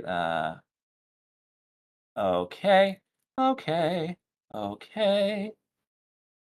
15. 15. Okay, so we're going to do Theater of the Mind for this one. So you are in the central street here in Kitezh, leading from the main gate down to the square. And the street is about 15 feet wide. On one side of a wooden building, there is a kind of glowing portal filled with mist. Out of it has just stepped a elf with ashen gray skin, holding a nasty looking spear, and 2 ghouls have stepped out behind it and are about to charge you. I will say, first of all, the fact that you're facing this particular elf is a result of the donation milestone. And we cover it. Thank you so much. Yay! I had options available depending on whether or not we made that. Right. So I'll say like you can decide kind of how far you are, knowing that this street is relatively narrow, like 15 feet or so. But the elf and the 2 ghouls are like immediately next to the portal. So Yana, you are the first to act, followed by Gary. Okay.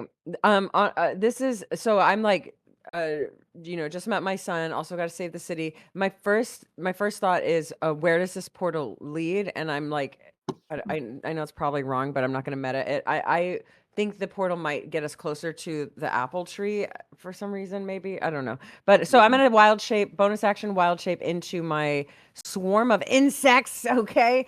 And That's so I'm not a cool. goat anymore. I'm just a swarm of these like beetle creatures, and the beetles can fly just a little bit, but they if it's right in front of me, I have a speed of 20. So I'm gonna bonus action, and then for my action, I am going to try to get this guy, bite him on my way through the portal. See what's Sure. on the other side. Yeah. So roll to hit. Um, Okay, 15. Does a 15 hit? a 15 does hit. Um, Yes. So Okay. right. It'll do. Oh, well, bye, die. D4s make me want to hurt myself. Flew out of my hand. Here, I'm just gonna Especially the roll really on. sharp ones. Mm. Yeah, exactly. Okay. Is this where I So this start is plugging Roll for Initiative, our dice provider that uses the different shape for the D4s so they don't hurt that's your so hand? good. Um, okay, so I do 6 poison damage. Okay. Nice. Great. Yep. That And hits. Gary sees this happen. Gary sees this happen, and he just says, "Sorry, guy. I hope she's not bugging you." And Toblin takes 1 point of psychic damage. Yeah, we all do. I hate that. I Yeah, including yeah, well, the Oh, but everybody. sorry, because I'm level 7, I can do primal, whatever that is, primal strike, Oh, and I right. also Yeah. do I'm gonna do lightning. I'm gonna do 3 lightning damage as well. So every time I Great. attack as my beast creatures, you just see this like this extra energy course through as natural magic is going through my entire Cool. bestial form, and bam! The swarm flies up into the air, swarms forward, and then as they start like nipping at this guy, this shadow elf, as lightning streaks from them, and he's also electrocuted a little bit, and then I try to swarm past him. Perfect. So yeah, so he's standing right in front of the portal, and so you swarm around him, and as you go through the portal, you appear on the battlefield outside of Little Kitezh, and you are disoriented for a moment because you see there's a like hordes of undead are all around you, stretching out Dude, for no. hundreds of feet, and you can see the palisade of Little Kitezh, 400 or 500 feet in the distance. Um, and Okay. so yeah, So do I get the sense that I'm closer to the apple tree or anything like that of lore? But you or, no, you know that like this, you are still very close to Little Kitezh. Like it makes very little okay, difference, and okay. also there's an army outside. So, All right. Well, yeah. as a swarm, I can kind of talk, so I tell my friends that I'm like, do not go through this portal. I love it. Are you Perfect. Okay, coming that's my back? turn. Yeah, turn. you come back through the portal, I presume, right? If I can, yeah. I can only Yeah. fly for 20 feet, but yeah, if I can. So I'll say if you were like 10 feet away from the portal, then yeah, you would spend all your movement to come back through it. And as a swarm, I Okay, think you can great. share the space of another creature, right?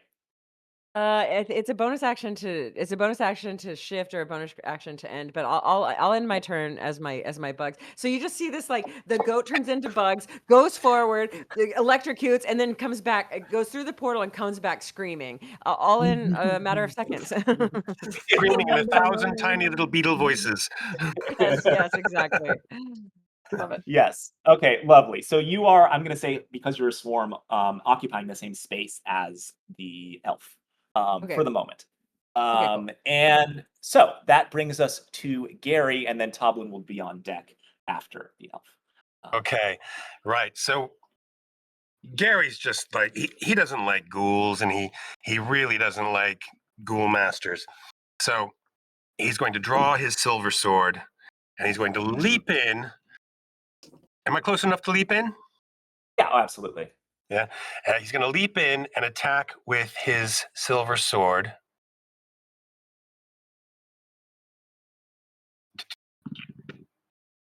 Oh my! He didn't do so well on that. That's a 9. Mm, And he unfortunately, that missed. misses, but as he kind of pivots past, he also reaches out and casts Tasha's Hideous Laughter.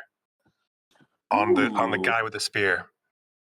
So Tasha's Interesting. hideous laughter. Yes. It's a DC check of 13, and if they Mhm. fail, they are prone and laughing their head off. Is it? It's a charm, yes? Or it's a charmed condition, I believe. Yeah. It doesn't say. Oh, Let me see real let quick. me just make sure because that is relevant. It doesn't say it's a charm. Okay. That is interesting. Yeah, it just says it'll knock them prone and incapacitated. Some of this is Okay. 2024 has removed a lot of language that was in 2014. Ah, okay. Yeah. All right. So it does have to It make isn't the like it's wisdom an save. enchantment spell It's an still, but enchantment. it's not charming anyone. Ah, okay, cool. Let me not throw it off the table. You're not That charming is. anyone. I am gonna. Yes, I will save my advantages for the moment. Okay, that's only an 8, so it does indeed. It is the strangest thing because this thing has the most dour expression possible. And even like you feel as you engage close to it, you feel just like as though you've aged. Like there is this sense of time bearing down on you, and you feel like almost slowed by it. Um, and so, but as like, and so this thing is just like glowering at you. But as you cast this, it like it sees you go past, and it is unable to put up mental defenses quickly enough, and it just goes like. Yeah. And, And that's and partly like because as I cast it, I also stick my tongue out at it. yes, and it like its eyes register confusion, but it's laughing like it's heard the funniest thing ever, or it's seen the funniest thing ever, and it falls to the ground, prone, cackling. And it is in fact its turn now. So maybe I should have used that advantage. So It, it has to make a save, I believe. Yes. I think. Gosh, can it make another At the saving end, at the throw? end of At each the of end of Yes. its its turn. turns, and each time it Mhm. takes damage, it makes another save. Okay, I am gonna give myself advantage on this one. The first one was not good. Keep rolling this off the table. The second one is also still not good. Oh shit. That's an 11. It is still laughing. So that is its turn. Beautiful. Great. Toblin, you're up, and David's on deck. So the one ghoul is laughing. Yes. The elf is there, but damaged a little bit. No, sorry. This is the elf that's laughing. Elf is laughing. Yeah. The two ghouls are fresh. Okay, I want to look at whichever ghoul seems the dumbest. Oh, so pause for 1 second. I just realized I'm reading the spell. It is incapacitated. And as it falls to the ground and kind of just starts rolling with laughter while its eyes are just like, what the fuck is happening? The portal disappears. Oh, As it was holding good point. concentration on Arcane Gate. Oh, thank Um, God. I got out of there. Just Yeah. in time. so okay. Talk about splitting the party. Right. Anyway, sorry, Toblin, go ahead. Yeah, I would like whichever one of the ghouls looks the least intelligent to give me an intelligence saving throw. They both look equally stupid. So Dealer's choice. I'm gonna say the one on the left. Int save. They are spectacularly bad at those. I rolled an 8 on the die, so it's a 6. So, Fails. I lock eyes with this, and I'm like, "Are you sure that guy's your friend?" And I cast Enemies Abound. Is that a charm? Ooh, No. tell Oh, us okay. about enemies abound. I've So never I heard of this reach into the spell. mind of a creature. It makes the save. A fail means it's going to look at all creatures as enemies until the spell ends, and it chooses its targets at random from among the creatures it can see within range of its attack, spell, or ability. It must make attacks of opportunity if it's able to. If it takes Wow. damage, it will Okay. repeat the save. So I am All right. concentrating, but this little guy Yes. This ghoul like was looking at you like slavering and like ready to pounce. And as you do this, it like looks like crosses its eyes for a second, and then it looks like even more like and it turns to the elf that's next to it rolling on the ground. It's like as though it wants to attack it. And I'm gonna be Um like, I have a bonus action still, right? mhm. So I'm gonna look over at David and be like, you know what, buddy? I'm really proud of you. That emotional vulnerability you showed, good job. Uh, Pat on the back, some bardic inspiration. We have some therapy during battle. Perfect. Since this is the first time Toblin's inspired you, just a reminder, in addition to like the normal bardic, which in 2024 you get to roll the d20 first and see if it failed or succeeded before you add it. And what's You can the size? It's a d8. Nice. You can also use it as a reaction, either to add to your AC, or you can use it to like add to your damage output. It's combat inspiration from a Valor Bard. Sweet. Yeah. Um, Yeah, Great. Toblin's just kind of standing back and watching the chaos unfold, so she's done. Okay. That is Toblin. It is David. So we have enemies abound. If Mr. Any enemies abound takes damage, will they He'll have to repeat the save, so you don't repeat want to the save? target him for now. But And you've fought with Toblin before, you've seen this trick. yep, and same for Tasha's hideous laughter.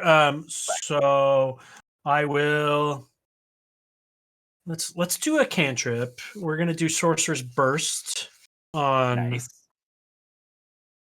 my friend, and I think I can pick radiant damage. Is that correct? I thought it was just the 5 elemental ones, but I Let me could be just- wrong. I can check real quick. Oh boy. Acid, cold, fire, lightning, poison, psychic, or thunder. Great. Let's do fire. Great. There it is. We'll do fire, and then I'm gonna roll a 10. You get to add extra to your fire spells. 11. 11 to hit. Do you want to use your bardic inspiration? Yes, or I not? do. No, I'm gonna use my advantage. Oh no, you add sorry, you add extra to the damage, not to the to hit. I missed that. Oh, You were okay. right. So I'm gonna use 10. my advantage, and I'm gonna roll a 14. That's enough. So yes, that Great. hits. Cool. So then I'm gonna roll 2d8. 2d8. It's a 3 and a 2, but I'm gonna use a sorcery point to do an empowered spell. And when I roll damage for a spell, I can spend a sorcery point to reroll a number of damage dice up to my charisma modifier. I'm gonna roll them both again, and I got an 8 on one of them, so I got a 4 and an 8, and then I get to roll another d8 because I got an 8 on Sorcerer's Burst, It's a cool new cantrip. and that's a 3. So it's a 4, a 3, and an 8. So yeah, I like this one 15. because the But dice. then that's what you add the one more to, right? Oh yes, and I add 1 point of damage from because I have affinity for fire. Yeah. Yes. So you blast this thing in the face with your sorcerer's burst, and it explodes and lights it up, and it is burning and like not doing great. I'm gonna hide behind the candy cart, or I'm gonna use the candy cart as half cover. Okay. Perfect. So that is David's turn. It's the ghouls. One of them is going to repeat its saving throw for enemies abound. Oh, actually, no, it doesn't. It's just going to attack Nope. somebody. It's just going to attack okay, somebody within range of its weapon. It is so it has claw and bite. So it is going to try and bite the elf because it's prone right next to it. So it's going to roll with advantage. That is hilariously just enough to hit it on the first one. And then is it going to make it save? Yes. So now it is awake, but it's not up, so it's still prone. So is he it making these at misses- advantage because he's prone? Yes, both of them. I'm just hoping but the the little second guy one, crits. It rolled a 1 and a 3 on the second Oh, one. So He's not critting. the first one does hit, however. And let me see, just have to check something. Yes, that's what I thought. Okay, so it does some piercing damage. Respectable. It does 6 piercing damage. And let's see.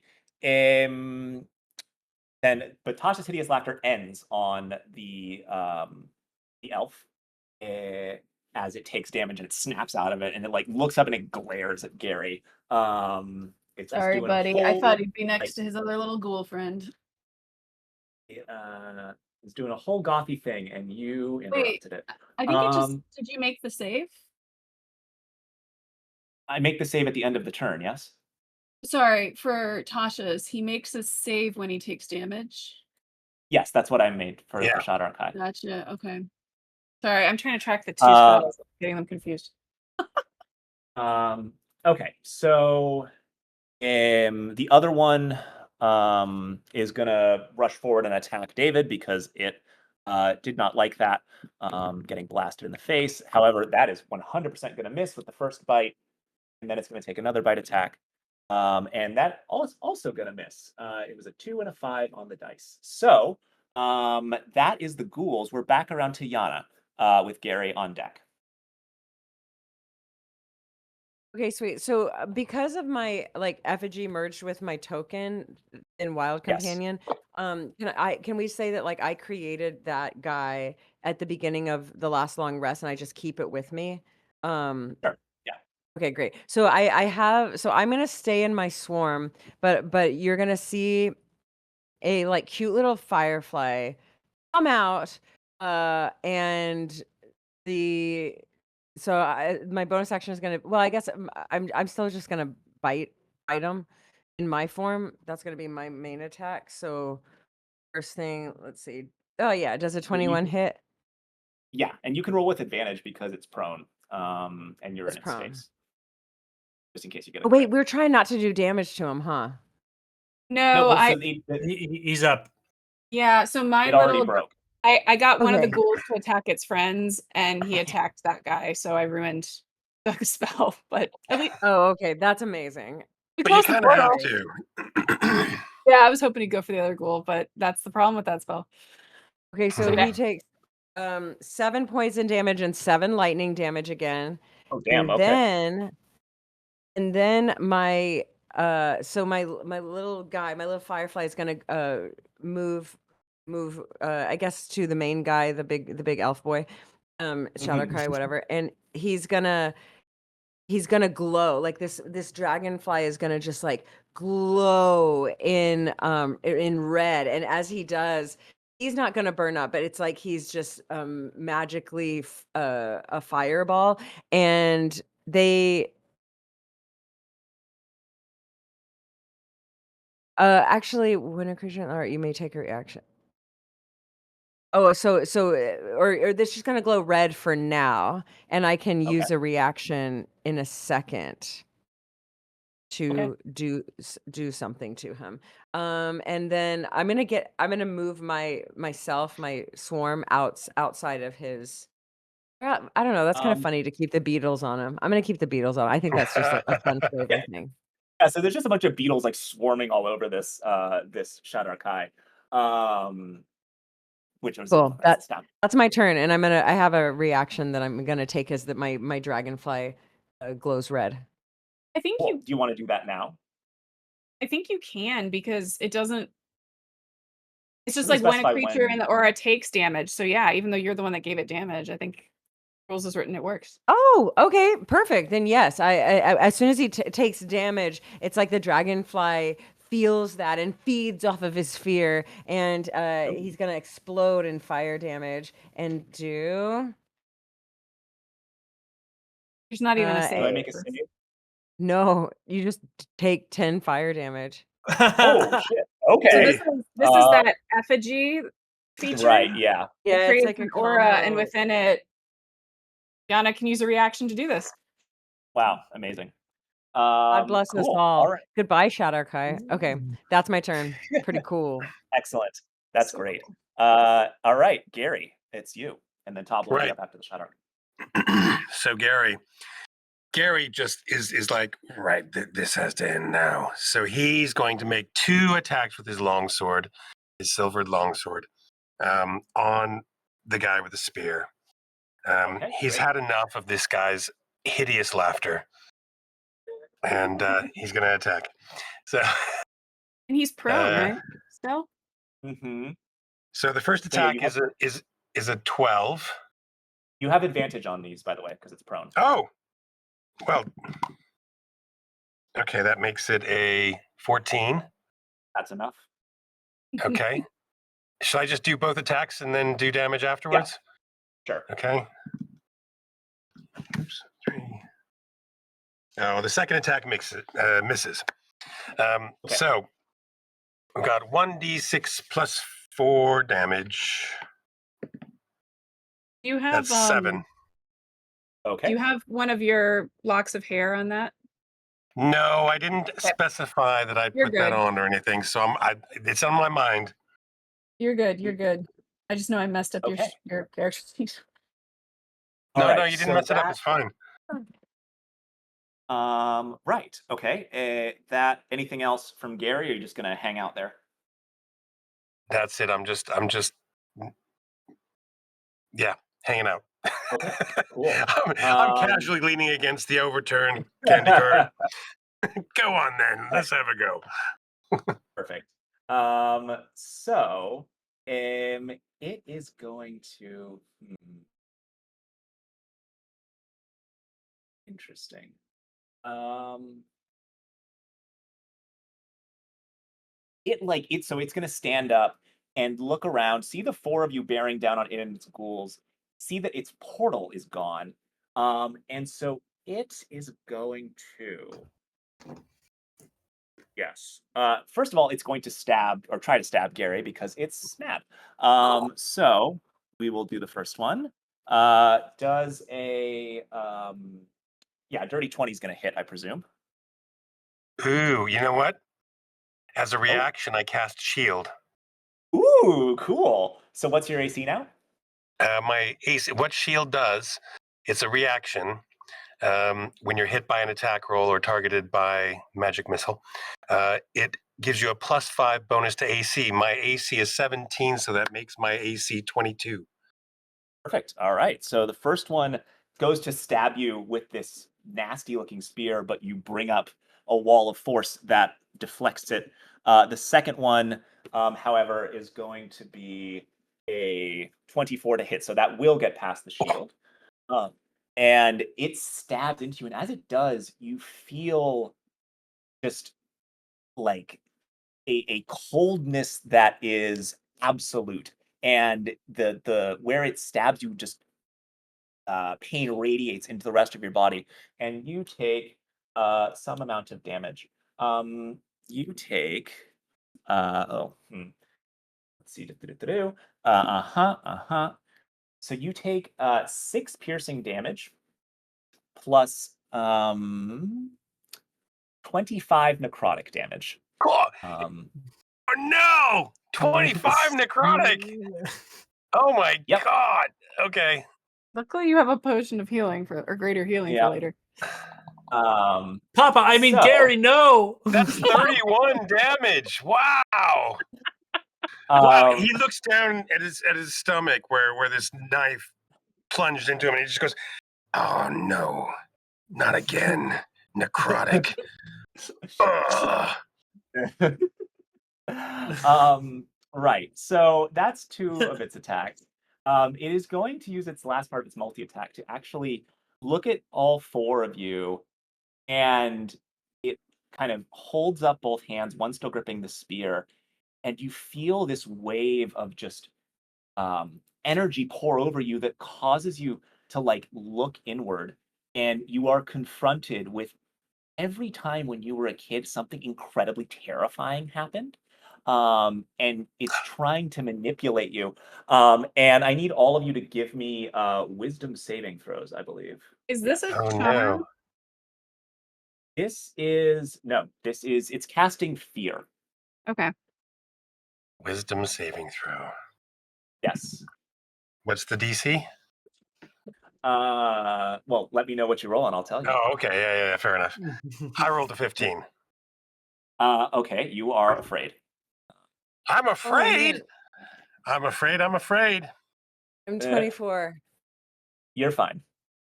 What? 15 meets it, beats it? No? Nope. I'm That is using not a in luck. fact the DC. I'm using All a right. luck point.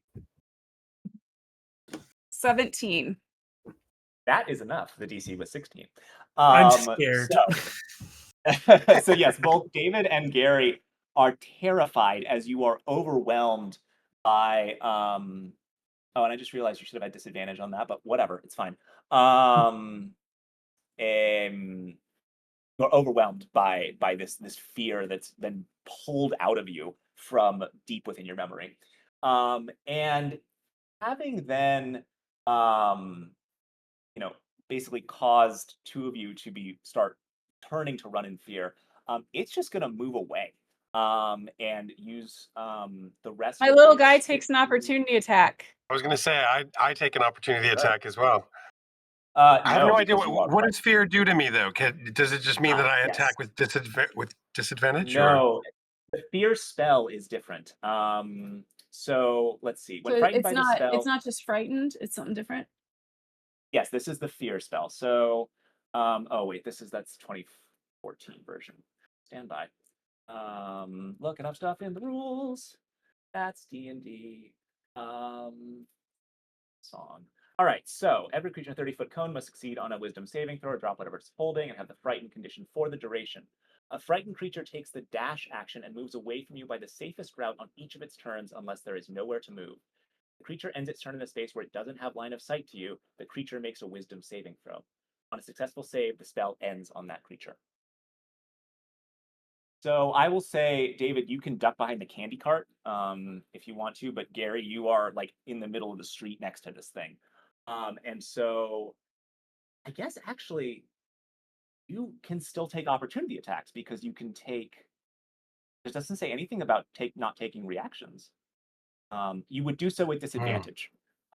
So yes, anyone that is, so I guess that's Yana, Gary, and Ghoul Friend can all take opportunity attacks against this thing as it's trying to I get already at used you. my reaction.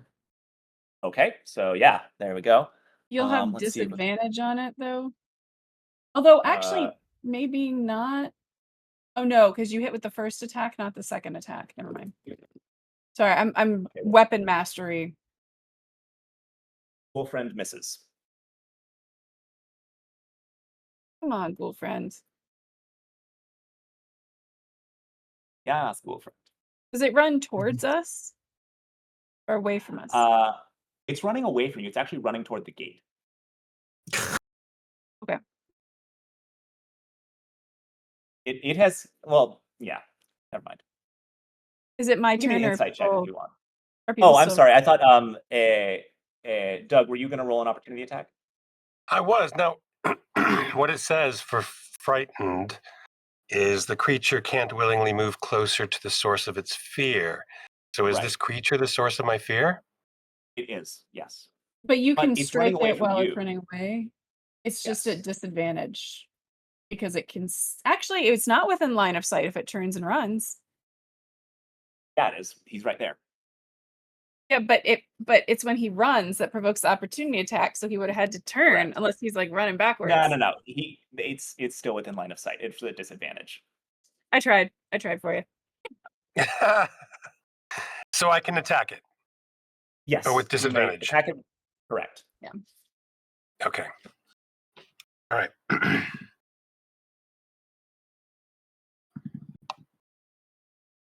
Back me up, chat. 8 plus 6. 14, which I That think is misses. his AC. No, that hits. Oh, So it roll hits. Way! Okay, 1d6 plus 4. Oh, that's only 5 damage. That's still something. That is more than it was before, and it is now bloodied.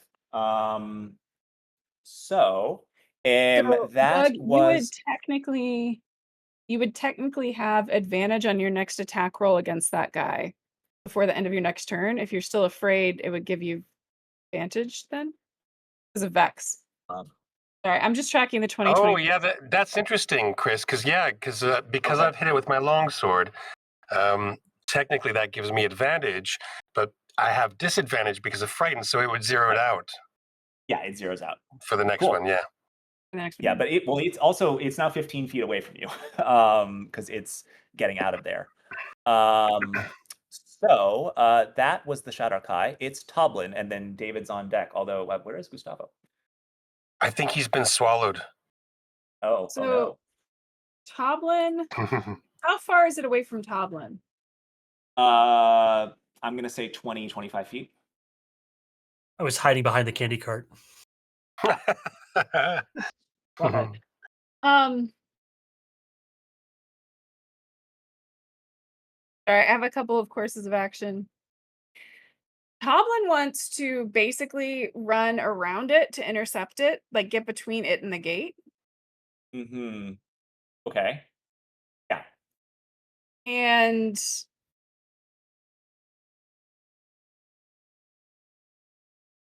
yeah, I'm just gonna try attacking it with my rapier. Okay, great. Roll to hit. Cannot roll. I do not think this is gonna hit. Yeah, okay. 12 will not hit. No. Okay. Do I want to waste I'm gonna waste a luck point. Why the hell not? I'm gonna see if I can hit it then. Nope, that's worse. Okay. So my second hit, because I'm a Valor Bard, I'm gonna swing again. Okay, that's 24. Oh yeah, that'll hit. Okay. So I gave this weapon a little bit of extra kick, remember? Yes. Yeah, okay.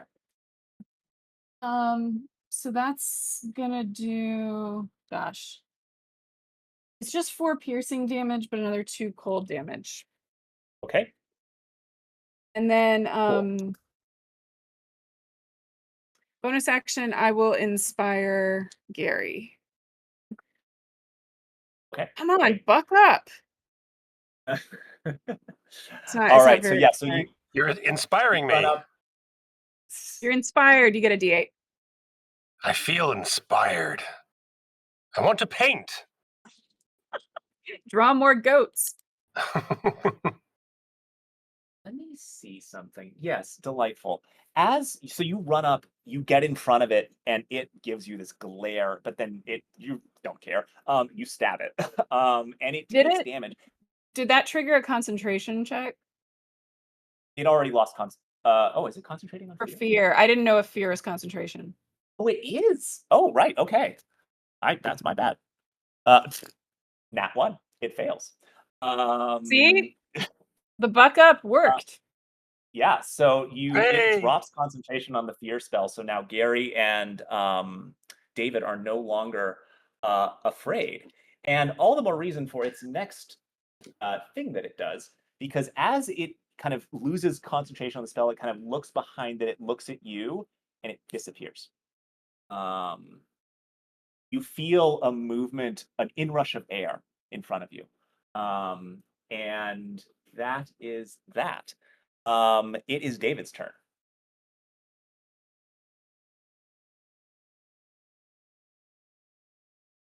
You're muted.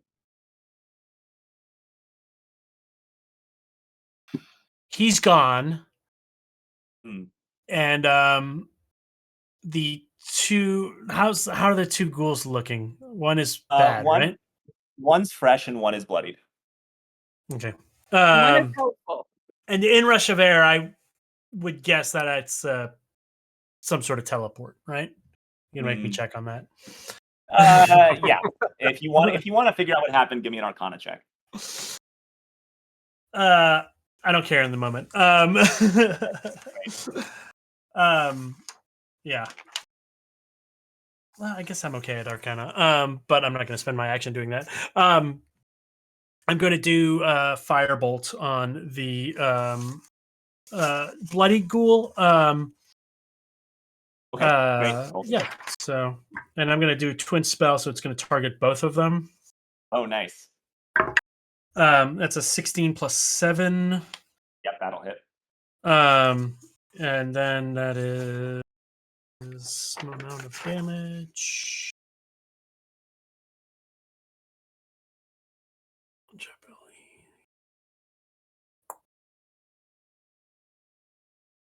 Mm.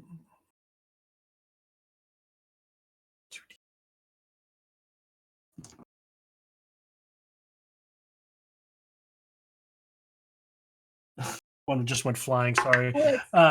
You get to add 4 to the damage die. Yeah. I don't know why we thought 1. Yeah. Yeah, because I thought 1 because I wasn't reading carefully. So it's 12 plus 4 to both. 16. Oh, fire. wow. So 16 total. Right. One goes down, like just screeching and on fire. The other now looks at you and is, actually going to make. Does it make a save when it takes damage for enemies abound? Yes. You know what? It makes Because I think I'm close, I'm going to roll a d8 of that bardic that I have to see if I can Okay. push this over the edge. Okay. Another 4. 4. So that's So that's 20. That is exactly enough. So I guess he did get over his enemies abound problem. Indeed. They both drop screeching to the ground on fire. And as you kind of look around, seeing no obvious enemies, it takes a split second. But then the Shadar Kai reappears on top of the palisade, dropping its invisibility. Bitch. It stabs 3 guards in quick succession, each of them dropping dead immediately because they're rando guards. And that thing can hurt. And it looks back at you, and now it actually smiles in a way that is deeply unsettling and deeply terrifying. And it then hops over the edge of the palisade and goes to rejoin its army. And you hear now what had been silence. Now you hear the slavering of hundreds of ghouls, the click clack of skeletons as they begin to rush toward Little Kitezh to attack it. So you are out of combat, but the army is coming, and they still need to. They're in the process of evacuating the town. So What do you want to do? can we help them evacuate before the army gets here? Like, how far along are they? You can definitely help them. You don't think you have more than a few minutes before the palisade is overwhelmed, but it's a small town, so if you all help, there is a likelihood that you can get most, if not everybody, out. So what I would like is everyone to select the skill you think of that your character would be the most helpful with, or like whatever you want to do with your character, and make a check with that skill. I'm going to intimidate the hell out of them all to get their butts out of the town onto the boats. So yeah, okay. So yeah, roll me an intimidation check. I'm going to be like, you get your butts into the boats. Just like that. Perfect. Oh, that's a nat 1. You were like still No. cowering in fear when you did it, and it just didn't. Everybody is like starting to scream now and just like rushing for the boats, and no one pays any attention to you. Unfortunately. Typical. What about the rest of you? I'm going to use nature as I'm a swarm of insects right now, and I'm going to make the insects sound like young girls singing like skip rope songs, you know? And so the Okay. entire swarm is just going to sound really creepy, and I'm going to use nature to basically step it up, make them run farther and harder. Perfect. I love that. Yeah, so roll me a nature check, please. Ooh, dirty 20. There we Nice. go. Okay, yeah. So that helps. There is just all of a sudden this like, won't you skip with us? Won't you skip with us? Won't you? And everybody's like, what the happening? And they Gary's just start moving frightened again. And so they all, start rushing with even more urgency toward the boats. So yes, that's good. Yeah. Yeah, nice. David or Toblin, what do you all want to do? What do you want to do, David? How so? This is looking bad for little Kitezh, right? Like, and I don't know. David's gonna look at the candy cart and look at the gate in the palisade and look at the candy cart. Oh He's no. gonna have to make the hard choice, but he's gonna persuade a bunch of people to help him push the candy cart, which is I think now broken, Yeah. up against the door of the thing, and then maybe set the Oh. whole fucking thing on fire. Nice. Okay, yeah. So give me a persuasion check. So yeah, any handy townspeople who can help me shove this thing. It's a 19 Yeah. So I'll say plus you 7. don't actually. Oh, Jesus. Yeah, that's great. So what ends up happening is you convince the guards to help you. And you all spend a couple minutes to like drag this the candy cart over and push it up against the gate. Meanwhile, the guards have started firing arrows down into the advancing army. And you're so convincing and you like just have this air that like you just know what you're doing. You're a seasoned adventurer and you are going to make them just buck up and defend this town to the last. And whether or not you actually believe that is an open question. They, meanwhile, are going to they like basically take orders from you that like once everybody else is away, they're going to set fire to the cart and to the palisade and then get the hell out of there. Hard candy So for the yes, hard warriors of Little Kitezh. perfect. Right. So let's see. Elizabeth, what does Toblin want to do?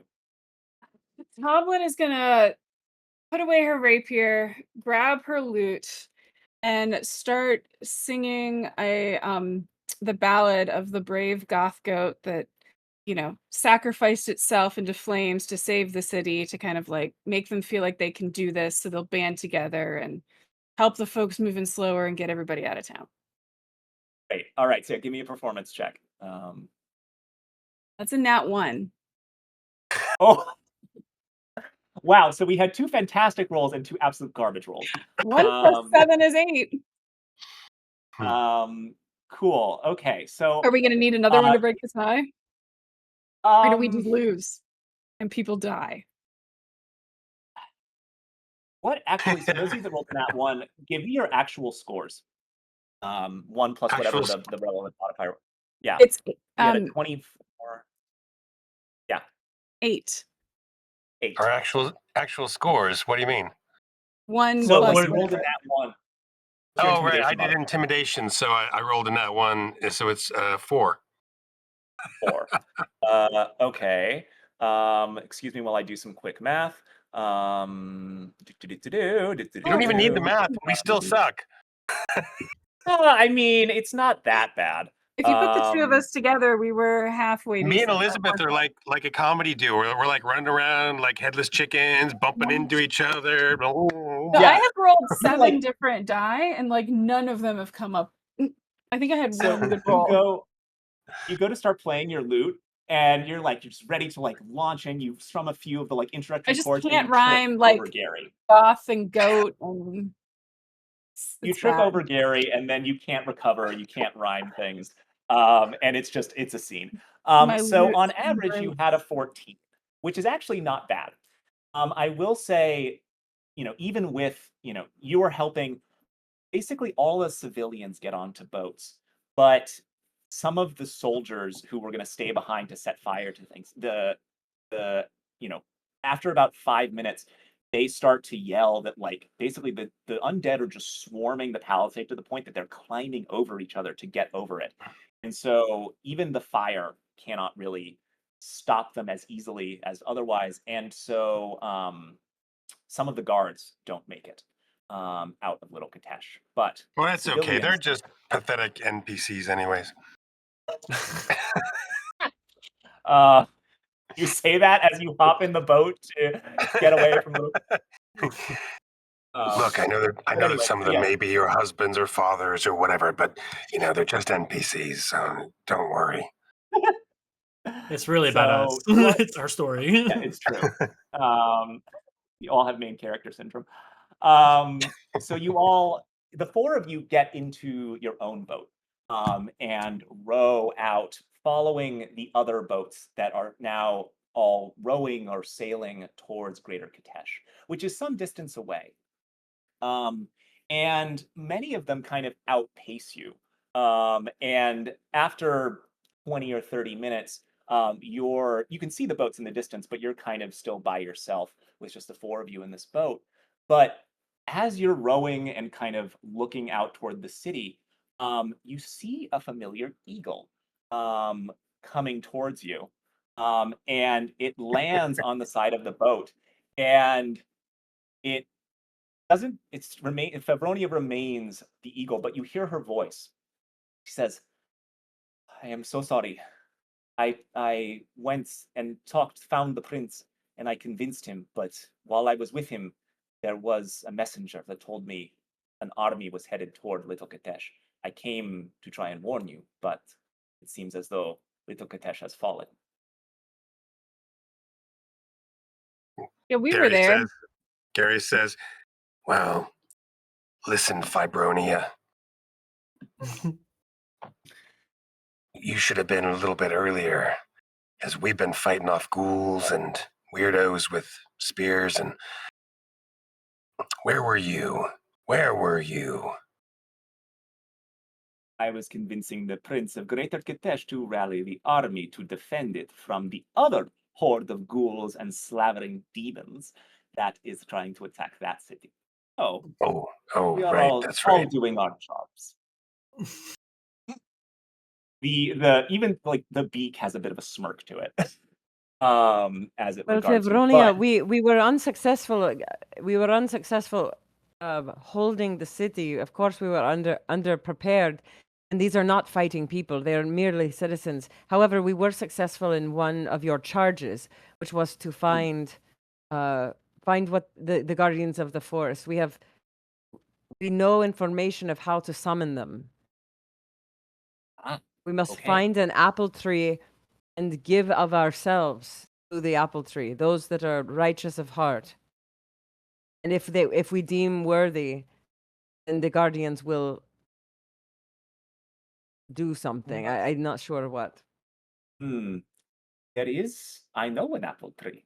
He has not spoken to me for many, many years. He has been slumbering. What you do to him? Why is he not speaking to you? Well, listen, the trees, they go to sleep after a while, and it seemed rude to wake him. So I did not want to. But if you mean Radagast, I cannot imagine there is another more important apple tree in the woods.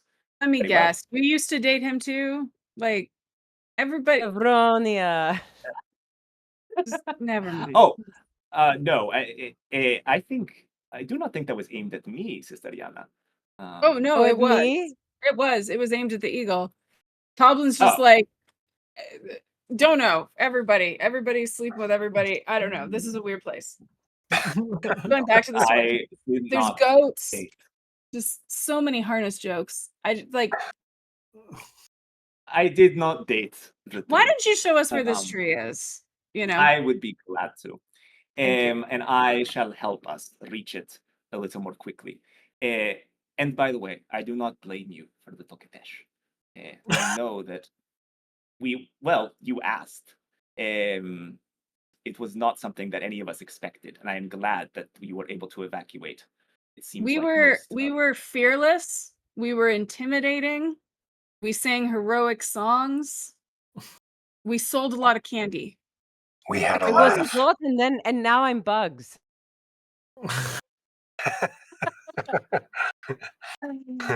There were portals. I And, pooped my and, pants. We did Oh, and recoup a little bit of and our we met investment.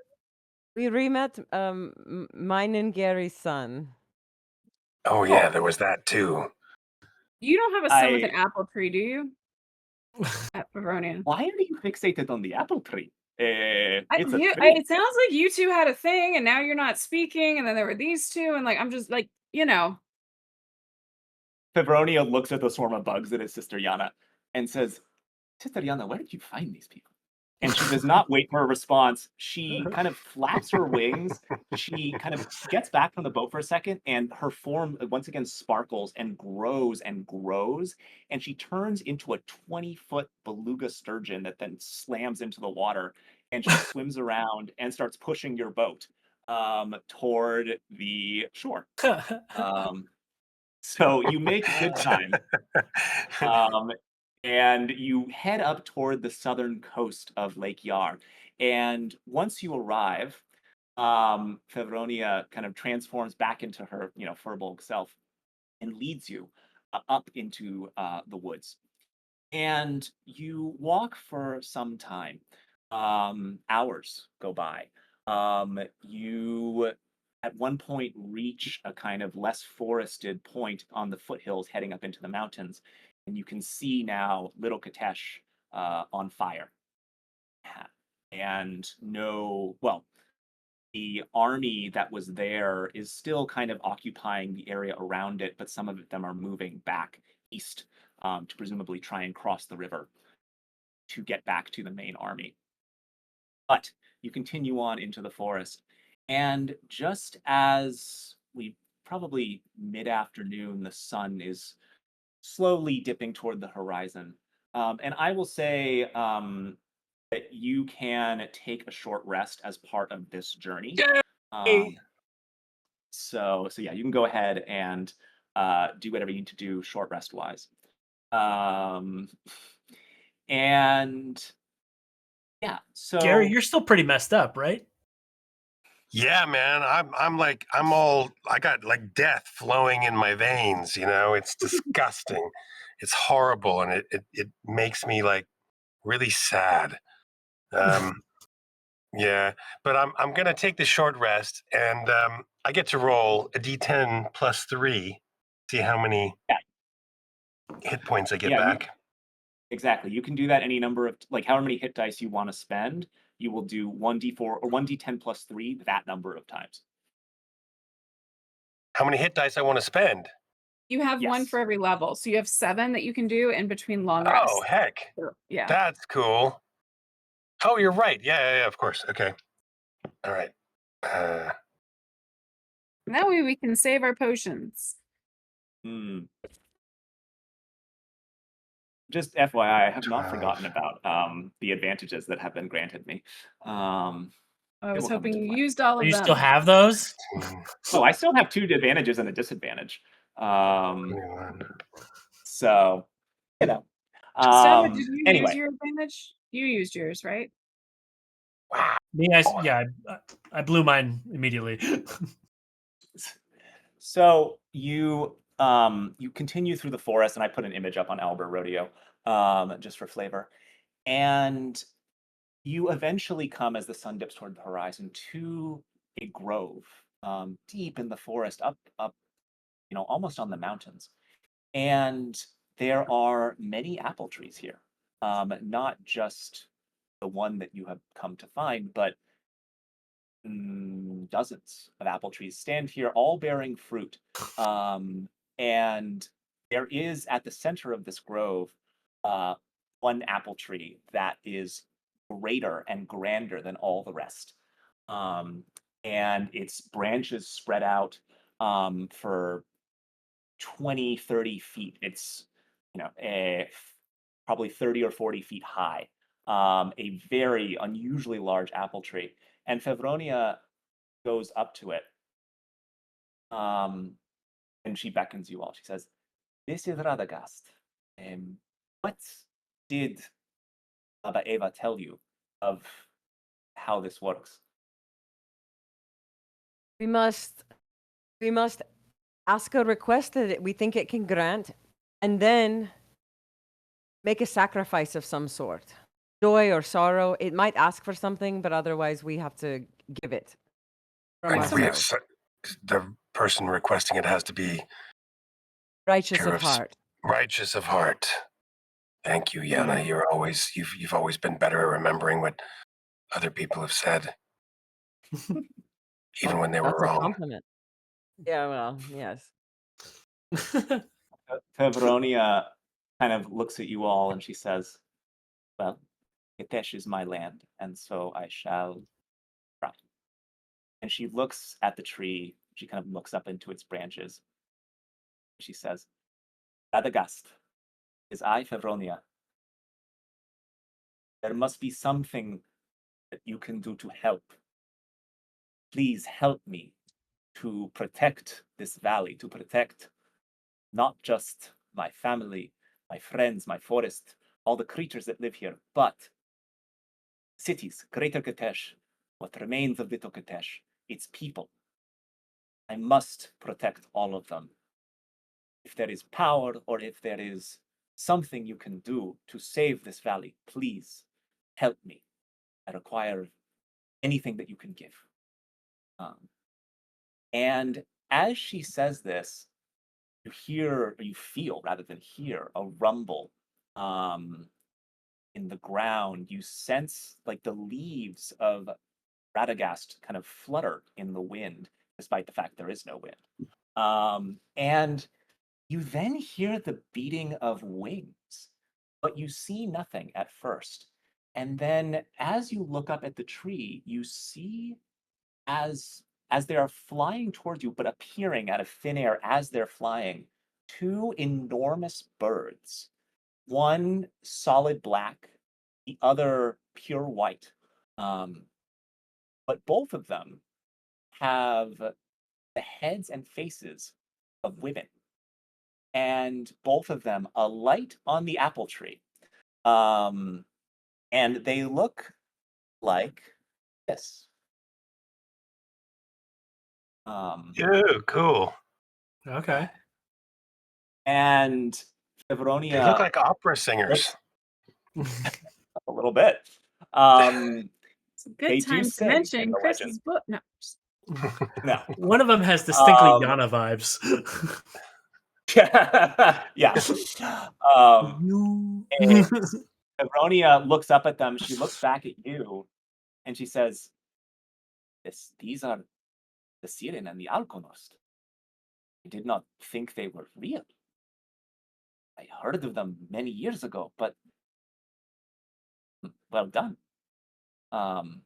And they both look down at you.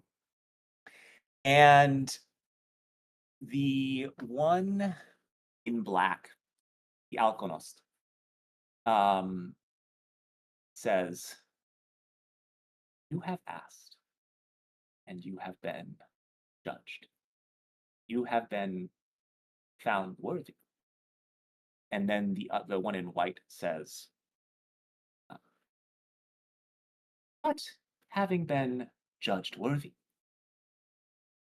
there is a price you must pay if we are to give you a portion of our power to do what you have said you will do. Know that if you do not use this power for good, terrible things will befall not just you, but this valley as a whole. But if you will use this power, as you say you will, then we will grant you what you seek. But, and now the Siren picks up again. She says, There is always a cost. What we require of you is one memory of pure joy, and one memory of pure sorrow. Grant us these memories, and we will turn them into the power that you seek. At this, Fevronia kind of turns back to them, and she says, I will grant you these memories gladly if it will protect Kitezh. And the Alkonost, or this, rather the Siren, the white one, looks at her and says, We cannot ask this of one alone. There is too much riding on this. Gary steps forward and he says, I have many, many, many memories that I can give you. I can give you one of joy and one of sorrow. We will not ask it that one person give both memories. Oh, but I want I'm to. ready. Be not so quick to give up your memories, because they make you who you are. All would fear to give up joyous memories. None at least at first, would fear to give up memories of sorrow. But know that if you do give up a memory of sorrow, whatever that has made you will be unmade. So there is a price to be paid. Veronia, meanwhile, says, like, or would go, I will give you a memory of joy. I have it ready. If it will save my people, I will make many more memories in the years to come. But then What do she you turns think, to all of Dave? you and she's, Are we just taking one then? if you will help me, yes, I would request of you a memory of sorrow, of joy, if you desire, but I am happy to give that to these spirits. I will give a memory of sorrow. No, I- Yana. No, don't do it. No, what? I can't tell. Do you want me to or no? I was. You're sardonic? Yeah. Okay. All right. It's actually, she tells a story of when she and Gary in easier times on a jungle infested island when they were performing a almost like a heist, and where they met, came together, and things were going really well. They were successful, and almost in their success, they got lost in, kind of how to spend the money, and got a little greedy, and each one of their lone wolves acted out, and they both started betraying each other. It's the love of the crime, the adrenaline rush couldn't be quelled, and they were chasing the dragon, and it turns out they chased the dragon all the way to each other and made each other their marks, while they were just in abundance. They both betrayed each other. They're both traitorous and greedy, and it's a big sorrowful regret that she acted the way she did, and pushed him away that quickly, so that even though they wound up having a son together, they they the trust was never able to be rebuilt. Yeah. That So- was beautiful. So as you confess this memory to It's your memory Siren, too. I know. as you confess this memory to the Siren and the Alkonost, you sense something, and as you speak and tell this story, your words take shape as a kind of ball of light in front of you that grows bigger and bigger, as you tell the story. And once you finish, the ball of light rises up to where the birds are and grows, envelops them, and then they reappear. And as this leaves you, would you say this memory has the most to do with your intelligence, your wisdom, or your charisma? I would say my charisma, probably my vibe. That's what I was thinking. So I would like a charisma saving throw, please.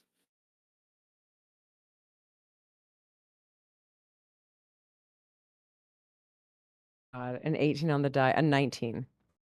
Okay, that is enough. So you have this moment of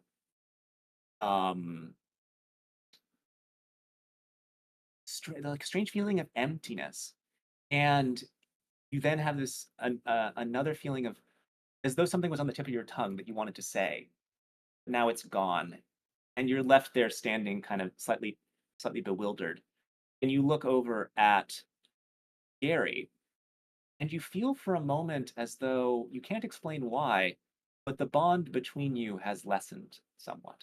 You feel ever so slightly like he's more of a stranger than he was a moment ago. But the birds then look down, and I think I lose a tattoo or two as well, don't you think? Ooh, Mm. I like that. Yeah. And I I get a see. little less dark. And I think Gary sees the look in Yana's eyes, and a single tear from his left eye is shed. Mhm. He recognizes that something has been lost.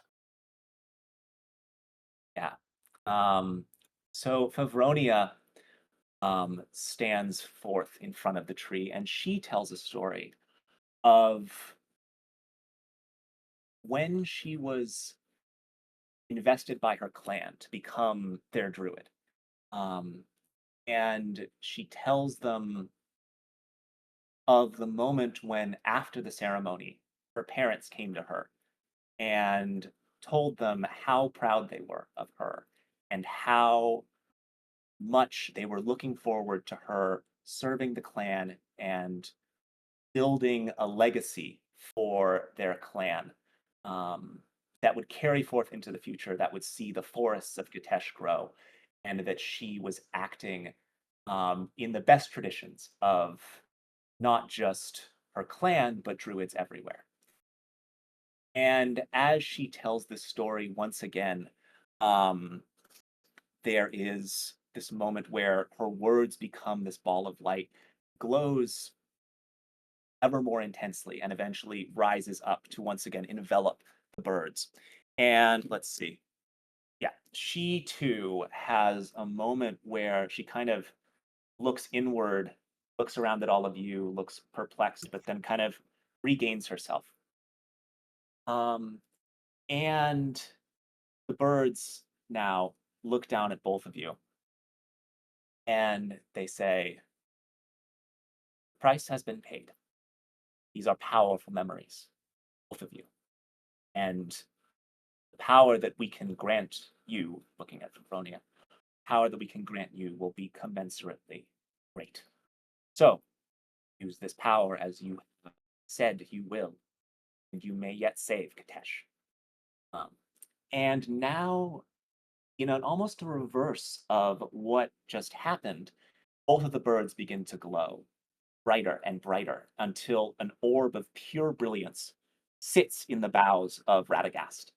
And it then shrinks down, the birds disappear with the sphere shrinking down, and it flies down into Favronia's chest, and she is suddenly suffused with golden light. Her eyes glow golden. An aura of light sparkles around her. And she looks at you all and, like, with this surprised expression on her face. And then she looks past you out toward the lake that you can see in the distance and the city of Kitezh. Um, and she says, "I can see it all now. I see what must be done. I see what is happening. The prince has rallied his army. They are facing the Atars at the river now. So we must go. I see too what I must do to save Kitezh, and I see too what you must do to help me. The Atars, they had a spy that went to Little Kitezh. It is why they attacked. There was knowledge that they stole from Greater Kitezh. They have used it. They are summoning something, some ancient thing that slept in the depths of the lake. They are using it to attack. You must go and stop it. I will take you there. But you must hold off this ancient thing, whatever it is, and I shall cast the spell that will save Kitezh. Can you do this?" Of course we can. Because I will Who, need your who help. is this guy? Who is Don't worry this about guy? Okay. Oh, the I seem to think it was, well, it was not who you think it is. Your son is fine, and if this all goes well, he shall remain fine. No, it was Grishka. Was that a threat? Yeah. She- Sorry, it's just No, that was not a I threat. d- it's really sounded like a threat. No, I'm sorry. that was yeah. I know, I Passive know. insight. That was not a threat. Oh, gosh. Oh, remember I'm Um, autistic. Keep going. hmm, no, it was Grishka, the town drunk. I do not know what drove him to do it, but he was the one that stole these documents from Kitezh and brought them to the little city where the army has taken them and is now using them. So, if you are ready, we shall go. Come with me. And she begins to float slightly off the ground. And now all Whoa. 4 of you are now enveloped by a similar golden aura. And the 5 of you fly out over the forest and now, zooming over the trees, heading down toward the lake. And you go with Favronia to an island that is quite near to Greater Kitezh. You can see now the city with its spires and its towers gleaming. You can hear in the far distance the sounds of battle, cries and screaming, clashes of metal. But on this island, there are ruins that kind of are, there's about like 5 feet of water over most of the island. And there's kind of these old stone ruins that are covered in moss on places where they come above the water. And she says, "It is coming. Be ready. I will do my part. You will do yours. Prince Vasevolod will do his. We will all work together to save Kitezh. Good luck." And she deposits you on this island and flies up. And you see this kind of golden figure fly up above the tallest tower of Kitezh. And she begins to glow brighter. And fog begins to swirl up from the lake and starts to rise and cover the city in parts. However, as this begins to happen, you feel a rumble underneath your feet. And you have this sense of apprehension that is then replaced by a sense of pressure in your mind, as though something is trying to find its way into your mind, your consciousness. And as this pressure intensifies, you feel this presence, but then it retreats all of a sudden, and the rumbling stops. And then after a moment, out of the water rises a shape covered in slimy gray skin, a bulbous kind of body rises out, and it has, you see one eye, one cyclopean eye rise out of the water. It continues to rise, a second eye, and then a third eye. In a vertical line, all 3 regard you as now a greater form emerges from the water, a kind of a long, almost worm-like shape.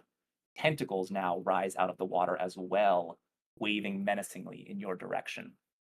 And you hear in your heads a voice. It says, "Who has awakened me? Goblin Who points are at Gary. you?"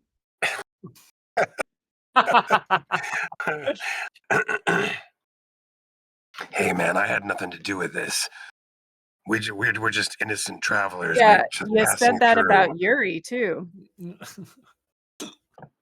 Hey, that was one night of really great fun. This creature regards you all, and you see no expression past its alien face at this. And it says, "Well, you are here. You are in my way. I shall bring Kitezh's towers down. Long ago was I banished by their magics. I have had eons to think of my revenge upon them, and you nor anyone else will not stop me." I And shoot need one of roll its an eyes. Yeah, okay, sure. If you wanna pull up the crossbow, I'll give it to you. Yeah, roll to hit. Hey! Not 20, not 20. No, not quite a nat 20. I rolled a 15 and it's +7, so yeah, 20, That 22 that to hit. That is more than enough. So Yeah, he roll the just damage. he raises his crossbow and he says, "It's time for you to die. Damn, you're ugly." 1d6 Excellent. plus 4 damage. Okay. That's a 4. Plus 4, 8. Okay. 8 damage. It It hits is. the eye and goes, and you just see goo start to run out of the eye, and the eye slightly deflates. You hear in your head, "You will die first." And now I need you all to roll initiative. Do we want to do one more break before this, Chris? Yeah, we Or are you can. good to keep going? I'm happy to do that. I could use I just mean, a quick run to the behind the tree. Okay, great. Yeah. Yeah, there are no trees on this island, unfortunately. Behind the But ruins. indeed. So yes, let's take 5 Behind the minutes and we swarm will of come back insects. and you shall face the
All right, welcome back. We are back from our quick little break. And so, yes, we rejoin our heroes as they face down the Ancient One, which is an aboleth, if you hadn't guessed. And yeah, they are now atop some ruins in the Lake Yar next to the great city of Kitezh, which is now Favronia is trying to do something to protect it as the party holds off this aboleth. So I would like you all to roll initiative, please. And I will do so as well.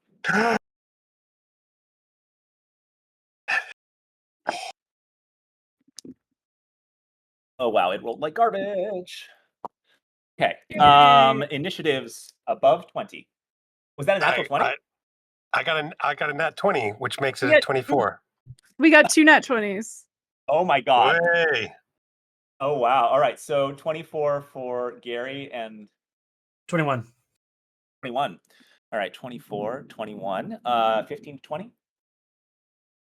10 to 15. Oh no, Wow. Amy. 5 to 10. Oh, 6. Oh, Five. you can All right. mop up what we haven't Yeah. quite accomplished. Yeah, All yeah. I love it. Batting cleanup Slow is the opening best. Okay. That's David. And that is Gary. So Gary is the first to act. Oh, and let me put out a map. Fixing my outlet.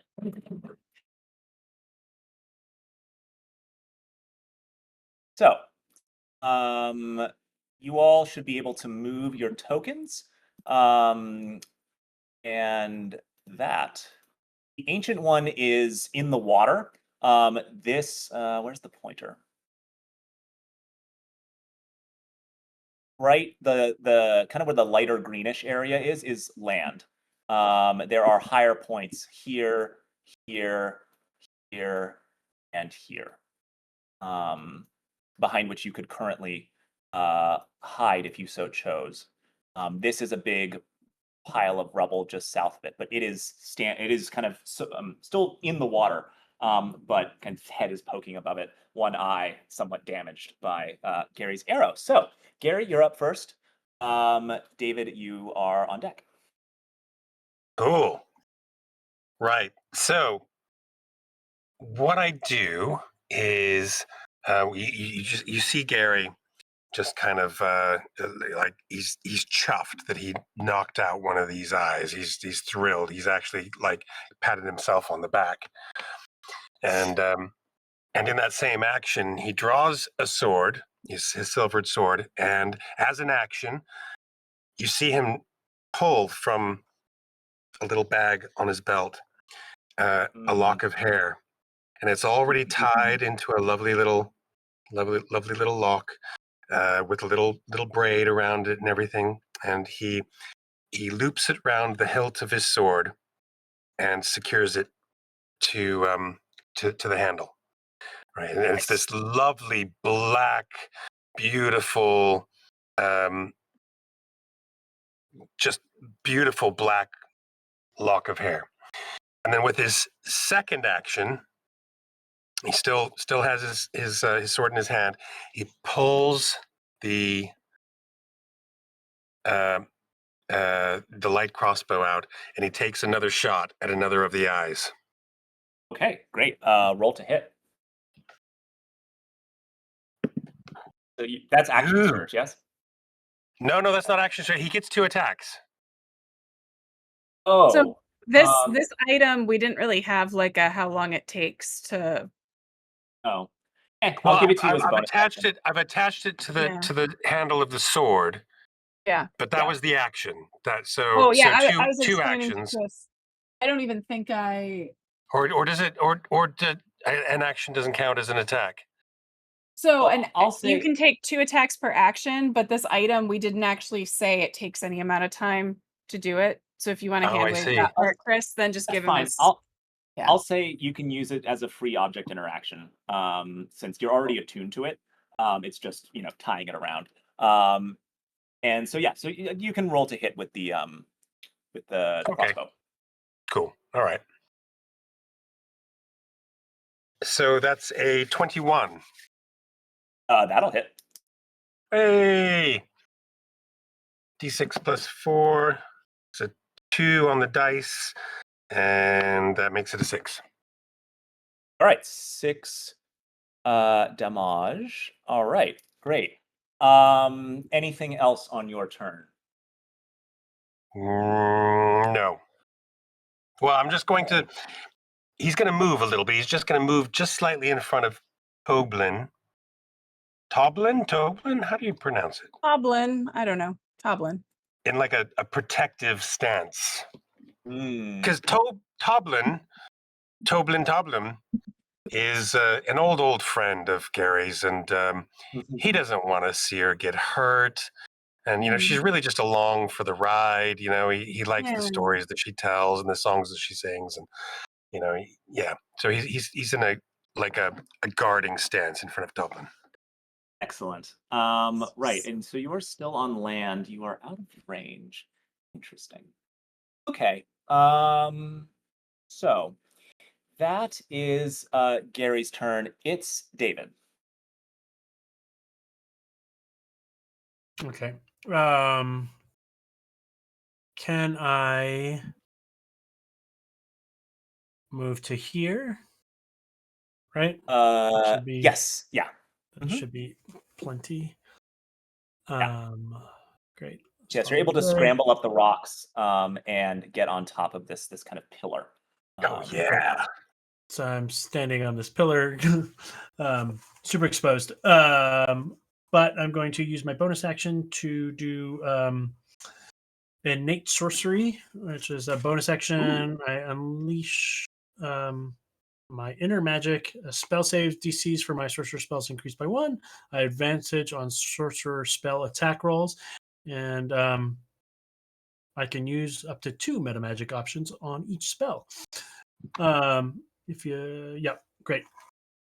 So we'll do that. It's my bonus action, and as my action, I'm going to cast Witch Bolt. And let's upcast it at level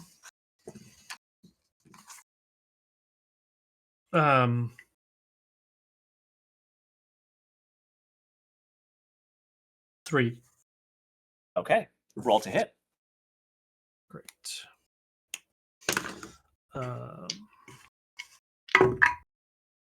So that's a 22. That's enough. Great. And that is a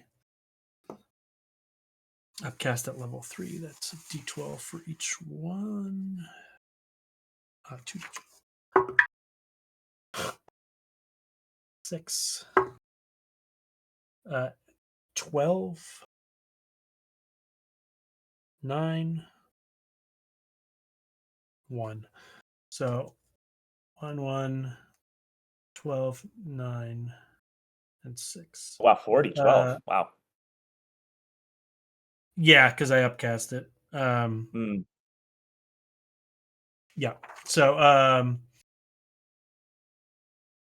that's the math. 15? 20, 27, 29? 27. Damn. Okay. Yeah, 12 and 9 and 6 and 2. Yeah. Okay. So you 29, yeah. a crackling bolt of lightning erupts from your hand, lodges itself in the Ancient One, and remains there, crackling in the air, tied between the two of you as you use your Witch Bolt. Thanks all of you that have donated, especially for that enemy power-up. So, on initiative count 20, the Ancient One sinks its tentacles back underwater, and you feel another rumbling, and the island begins to sink. Oh no! And it sinks, and it sinks, and you are all now in 15 feet of water. Oh no! So, except for David, basically those 4 pillars I pointed out, they only have like 2 feet of water on them. So they will count as, land where you're not swimming. Oh, I saw the blue and I was like, "We're in water." So those 4 spots are above water. Here, I'll put the pointer. So there. Oh, that's not a pointer. That's a pointer. There, there, and there. So that was the Ancient One's power up.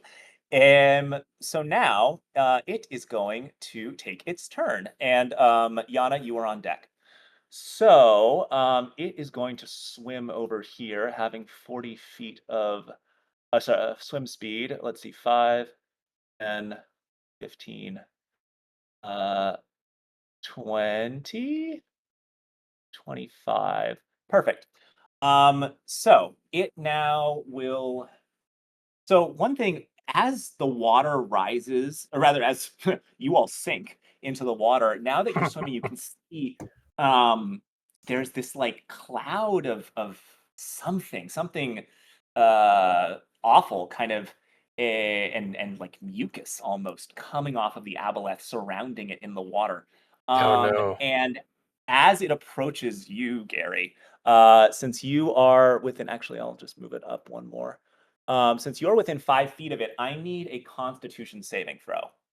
Oh no. Oh no. That's only a 9. Okay.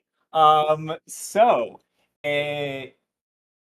actually, this is supposed to happen at the end of the Aboleth's turn. We'll wait. So I'll wait to tell you what happens. But the Aboleth approaches you. You hear it laughing, deep and sinister in your minds, as it is going to take. Let's see, it's going to use a tentacle attack to attack Gary. Yeah, that's a 19 plus things. So that is a hit on Gary. Silvery It's going barbs. to. Silvery barbs. Oh, Okay. Silvery barbs. You can use your It has to reaction if you re-roll. need to. But let's see if I you don't need have to. yeah, let's see if we need to. Does a 17 hit? A 17 does, but I cast shield. And All right. I want to give him the advantage on the con save he's supposed to make at the end of the turn. So he gets one more roll on that con save. Well, so yeah, so you can just give him advantage. He can use it how he wants. No, the silvery barbs thing, it's the next roll. But since that con save you had to make at the beginning is supposed to be at the end, I want him to have one more Okay. shot at that. Okay. I see what you're saying. Okay, yeah, sure. Right. So okay. So yeah, I'm confused. What are we Don't doing? worry about it. He knows. You're good. you're good. Yeah, Toblin, as it swipes at it with his tentacle, Toblin distracts it momentarily. And you raise your shield, and both of these things are enough to prevent the tentacle from hitting you. But another tentacle comes from the left. And actually, but an 18 is going to miss because your AC is 22 until the end of your next turn. Yeah. I laugh at the Okay. aboleth. You get a laugh back in your head, but its eyes focus on Toblin. Toblin, I need a wisdom saving throw, please. You know I'm really good at these. This isn't a charm effect, is it? It is. So you roll with advantage. Doesn't really matter because I roll a 2 and a 5. And it's +0. You feel the aboleth, that pressure that you felt before the fight, as something was trying to figure out what you were. That pressure becomes overwhelming. And the aboleth is in your head, and it says, "You are mine." And so it uses its dominate mind ability on you, which is kind of gross, frankly, but that's what the aboleth does. So it now controls you. Okay. Let's go.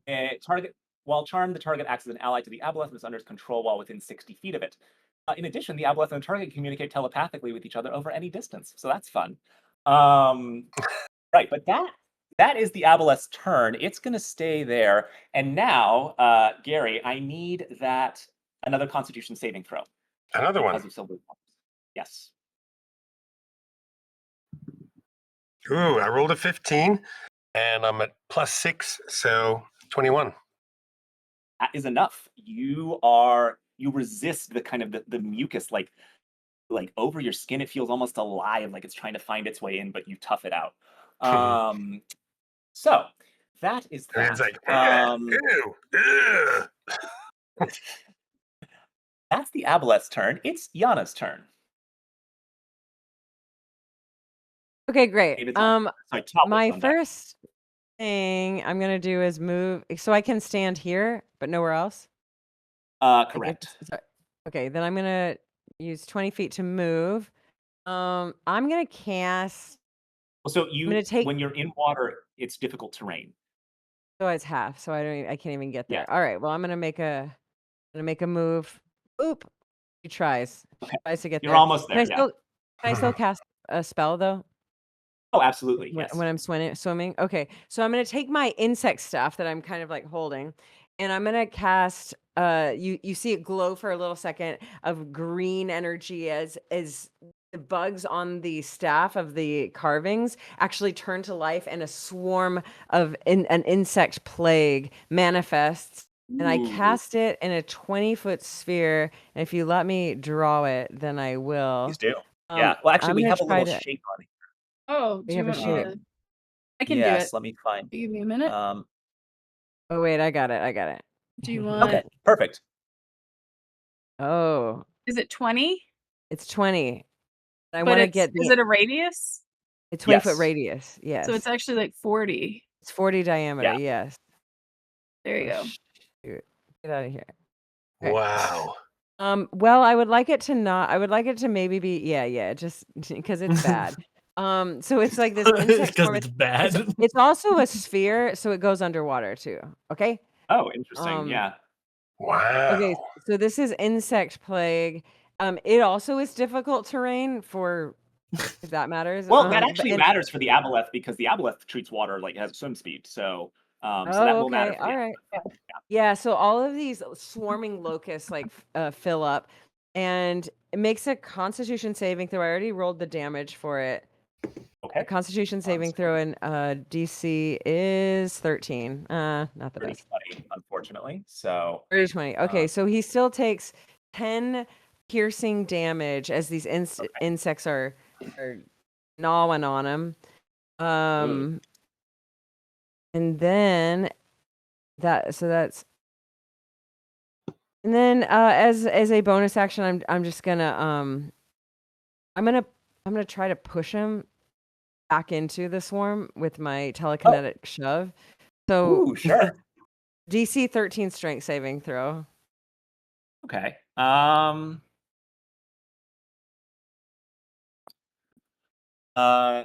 Interesting. It rolls it gets a 10. But Okay, then I'm able to push it back 5 feet. You would be, except you hear in your head, I think not. And it, No.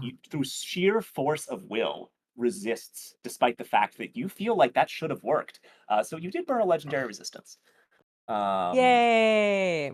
Okay. Well, that's my turn, and you do see Yana like get really fierce about this.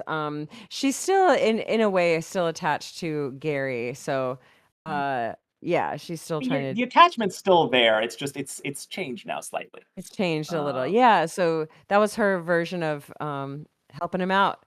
And that's Yeah. Oh wait. But if he did take damage, my little bug, dragonfly is going to do some fire damage to him as a reaction. Oh, right. Sure. So 5 fire damage as well. Okay. You see that as the firefly explodes with fire, when the fire hits the water, it causes steam, and the fire doesn't do as much damage to the aboleth as you would otherwise imagine. Okay, 'Cause, perfect.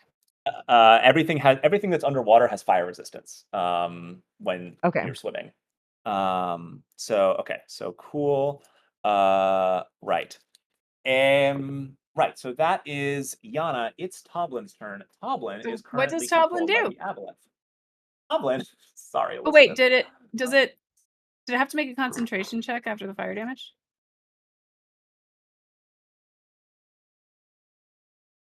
No, it's not I'm concentrating just on reaching this. for stuff. Okay, go for it. No, that's fine. So you may repeat the save whenever you take damage. Okay. So I repeat it, not it. Correct. Hey, people, Um, hit me. so let's see, what are your spells? Um, Do you want me to tell you, or two. do you have my sheet? I know I have your character sheet here. Oh, I can cause a lot of problems. I'm aware. I still have 2 Let's level 3 slots left. see. Well, I've used 1 first level and 1 third level. I think it is going to. So you hear these whispers in your mind coming from the aboleth, and you are compelled to turn toward Sister Yana, and you relay these whispers. You continue to whisper. Sister Yana hears it in her head. And I need a wisdom save from Sister Yana. Oh, no. Oh, wait, sorry. A charisma? A wisdom. Wisdom. Okay, that's 9 plus 5 is 14. The DC was 15. Okay, I'm using my Oh, heroic. no. I'm using my heroic inspiration. Okay. Yay! Good time for it. Okay, worse. Okay, so yeah, I rolled a 4, so that would have been a So 9. So yeah, I don't save. Toblin cast Dissonant Whispers at 3rd level. So you Interesting choice. you must immediately use your reaction, if available. Already Which I spent. wait. Oh, you spent it. Yeah, Interesting. because when Doing it the was my fire. bug. The bug. Okay. I thought that was the bug's reaction, but no, you're right. So you actually do not move. You do, however, take 5d6 psychic damage. So let me roll 5d6 that. psychic damage. I like Wow. it. The worst That's like part me in is real life. Elizabeth slams into my mind. I'm just You take over 18 here like points of psychic that damage. could have been so much worse. The DM's playing nice. I mean, I don't know your character sheet as well as you do, but And that it's seemed like a fun 19? 18 psychic damage. Okay. It seemed like a fun first move. So It is. It's She a good one. says, I like it. Don't "Thank look any you. harder. Thank you, fish. I'll take another." fabulous. All right, so Sushi that is on is the menu tonight. that is well, Toblin's Do gonna I get move to save at the end of my turn or just when I take damage? just when you take damage. Yeah. I double check me, but I'm pretty sure I'm reading that right. For some reason I can't. Um, Which one is it? it's the aboleth dominate mind. Okay, so I'll have to look at the aboleth. And I mean, just look at the dominant mind thing. I trust you. Yeah. You actually, it continues to whisper in your mind, and you are compelled to move closer to it. And so you come within 5 feet of it. And at the end of, oh, I should have done this before, but it's fine. At the end of your turn, it's going to take a legendary action, and it's going to try and hit Gary with a tentacle. A 21 still, no, sorry, a 22. 9 plus 13. So 22 does hit because that is currently your AC. Yeah. So it will you take not a lot. You take 5 bludgeoning damage. Oh no, I'm sorry, 10 bludgeoning damage. You are also now grappled. As the Oh, tentacle no. surround you. Your speed is now 0. Nobody grapples Gary into a corner. Also, Elizabeth, So, when Toblin moved into the insect swarm, you have to make a Constitution saving throw. yeah. DC Oh, 13. no. TPK. TPK. Well, That's no, but no, this is good. indeed. She'll get to save. Yeah, I will get to save. Although, like, all of my dice hate me. So we'll see how this goes. Okay. Pick the good one. Constitution saving throw. Of course, I got a decent roll for that. 18 on the con save. Do I get half damage? You do. Yes. You take 10 piercing damage. Okay. You may make another wisdom saving throw. I'm gonna use a luck point to re-roll because 13 is not gonna be enough, right? No, it will not. That's a nat 1. So nope. I don't save. I just take the damage. Yep. So why can I not find a grappled? Oh, there it is. Okay. There. Gary is grappled. I'm Right. grappled. We are back around to the top of the round. It is Gary with David on deck. My speed is 0.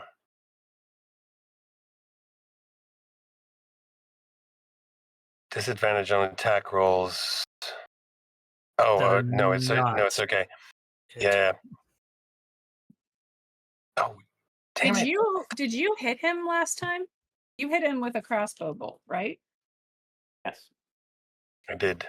Looking up your thing. Sorry, D&D Beyond is playing funny so games with me.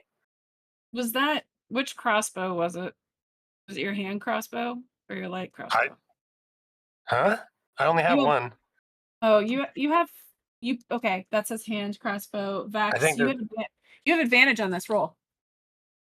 Oh, you're right. I will say, I hate to be the bearer of bad news, but because you are in water, unless you have a swim speed, all attacks are made at disadvantage.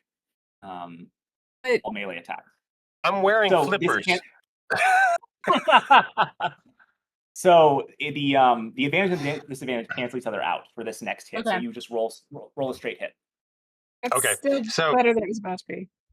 So I'm grappled. The crossbow isn't going to work because I'm close quarters. So he takes his silvered sword with the deepest raven black lock of hair tied round the handle, and he stabs it into the tentacle that's grappling him twice.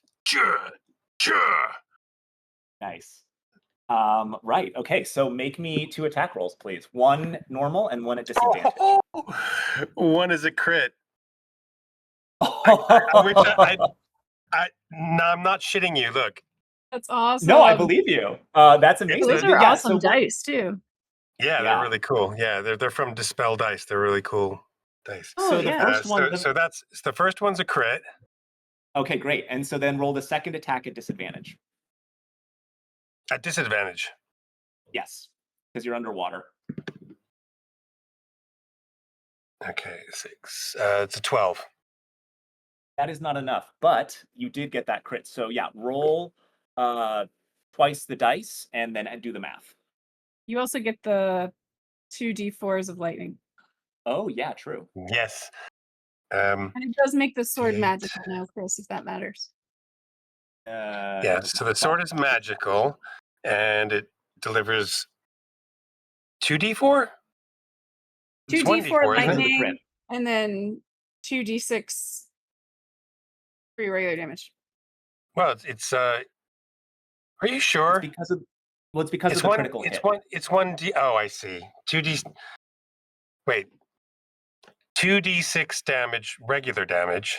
It's normally 1d8 plus 3. Oh, so then it should be 2d8. Oh no, I'm sorry. I plus was looking at your 3. wrong sword. You're right. So 2d8 plus 3. 2d8.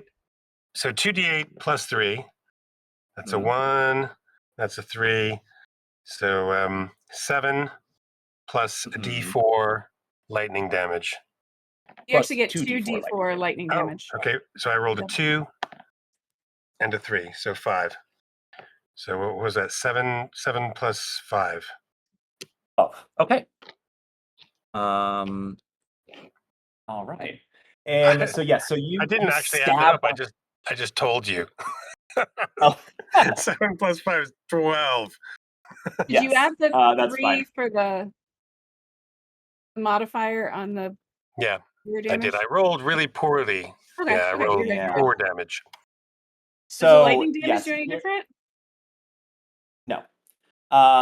Gary stabs the sword in and like gets in a good hit because the tentacle is wrapped right around him. But then once that happens, the aboleth like shakes its tentacle and you're thrown off balance and unable to get the next hit in. So that is the end of Gary's turn. At the end of Gary's turn, you feel the tentacle around you pulse with energy. And I need an int save, please. Intelligence save? Yes. we're gonna die. It's in that one. Oh no. Okay. So you take some psychic damage.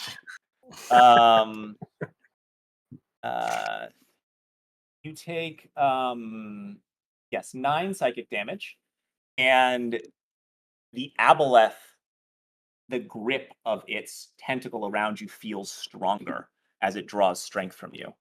Oh no. So, that is the legendary action. It is David. Yana, you'll be up on deck after the aboleth.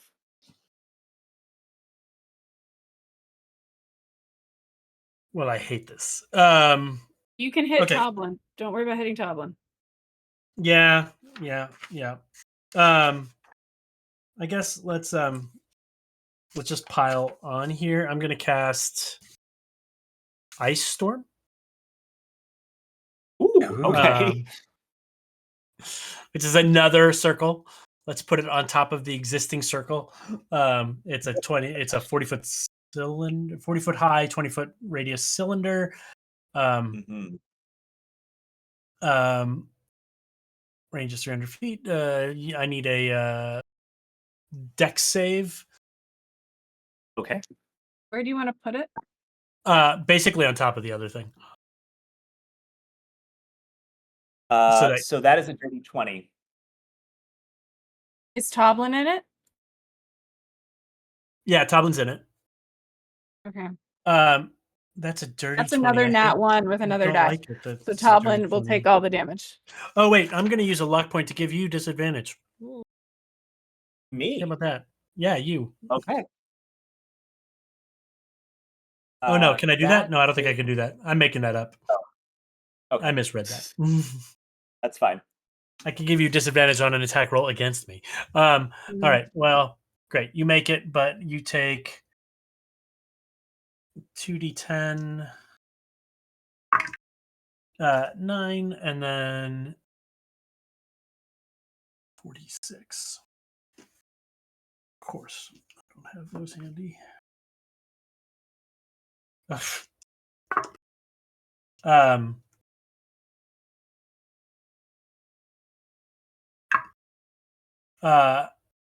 8. So 9 and 8 damage. 17. Cold and bludgeoning. So yeah. 17 Halved. halved is 8. Yep. Toblin is bloody. Okay.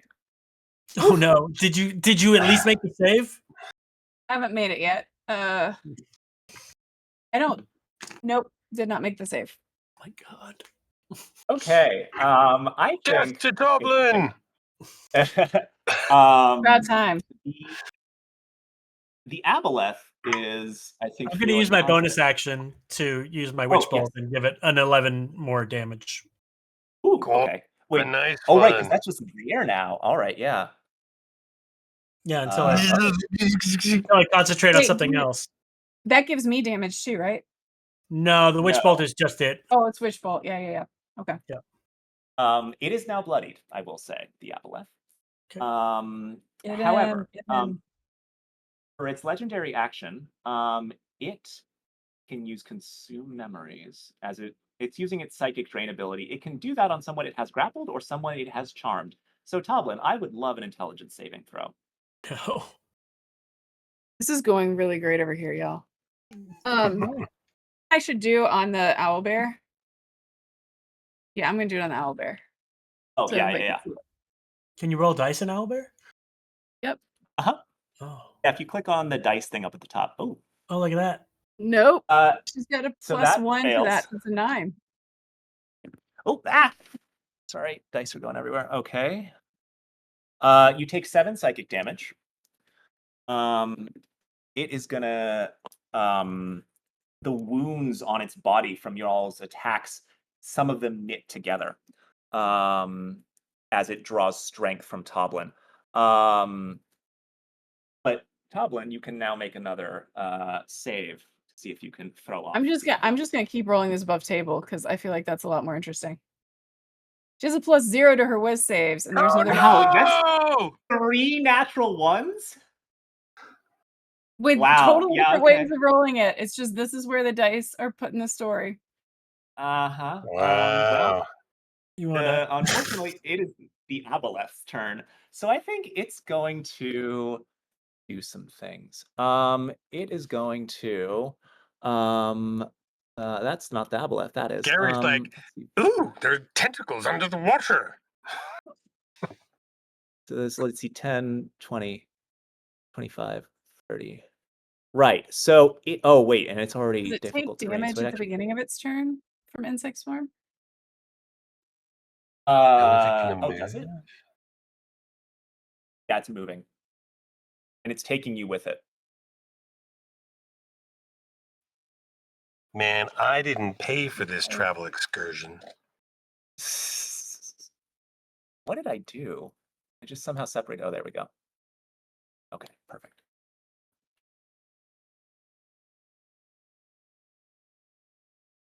Amy, does it take damage from insect plague at the beginning of its turn?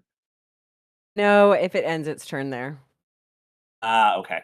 So it moves out of that and within range of Sister Yana. So it is going to use one of its tentacle attacks to try and crush Gary, which I believe it will with a 24 to hit. Wait, And it's what? going to try. What is it? It's plus to attacks. It rolls It's plus- consistently over 20. +9. Gosh, Y'all- wow. Y'all, Okay. we just got a $100 donation from Sean. It says, "Ah heck, let's stay alive and also hit that milestone. One potion for each of you just in case." So we each have a potion, but now he has lair actions. That's fun. Oh, So that's we're 2 so dead. one Thank potion you, for everyone, Sean. 2 for Thank Gary. you, Thank you, John. Thank John. you. So, Chris, I'm going to ask you, does this mean we go ahead and add the potion to Toblin? Because they've purchased 2 potions for her, but she hasn't been able to consume them because of the dominate. What's the ruling? You can have it. Do you want me to just give her that much healing to keep it going? Sure. Okay. Yeah, we can treat it as everybody gets a potion, like everybody takes a potion. And what happens Little parachutes. is, well, I like to think that so while you are fighting, you know, the battle at the river has continued. Favronia continues to cast her spell. The fog continues to swirl up over the walls and towers of Kitezh. And she senses your distress, and the golden light around her pulses and briefly envelops the whole lake, and you all regain a little bit of hit points thanks to the potions. And yes, so that is that. So the attack roll to hit Yana is only a 13. It's a. So I believe. And was that a disadvantage? It doesn't matter. It's good. Right. She Yeah, evaded no, it. it was. Okay. Yes, she. Sorry, she's not tracking the martial proficiency thing is killing me. That's So it will, however, do damage to Gary. So that is some amount of damage. Okay, that's 11 bludgeoning damage. Ew. From the and it misses. So yeah, the one wrapped around Gary just crushes Gary, and the other one slams out toward Yana, but Yana manages to like dodge out of the way at the last moment. And You just hear Gary kind of utter as he's being squished. Yana, this is worse than one of your hugs.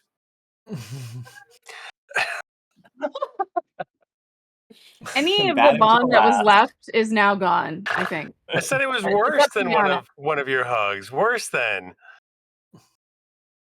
Yeah, it's a low Uh, bar. Oh my god. All right. 5-foot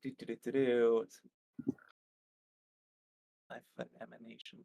Okay. So it's gonna also use consume memories again. I think it is still feeling confident. So, Toblin, I would love another intelligence saving throw. Okay, I'm just rolling these on Owlbear now because I think it's of It's public fun. interest. Um, that's a 9, I think. Okay, so you take She was back up to full thanks to the potions, so oh starting again. 8 psychic damage. Okay. And now she's gonna roll a whiz save. Correct. It heals. A 12 is not gonna do it. 12 is not going to do it. Oh wow, this is rough. Sorry, Elizabeth. No, no, What's you're your- good. I know these like dominate things are kind of shitty when you're a player. I am having a great time. Keep Okay. going. Do you want me to switch? So Well, no, I'm not gonna do that. okay. So that is well, so at the end of the Aboleth's turn, it is surrounded by mucus. Both Gary and Toblin need to give me Constitution saving throws, please. This is just against the mucus, right? Yes. Oh, seriously?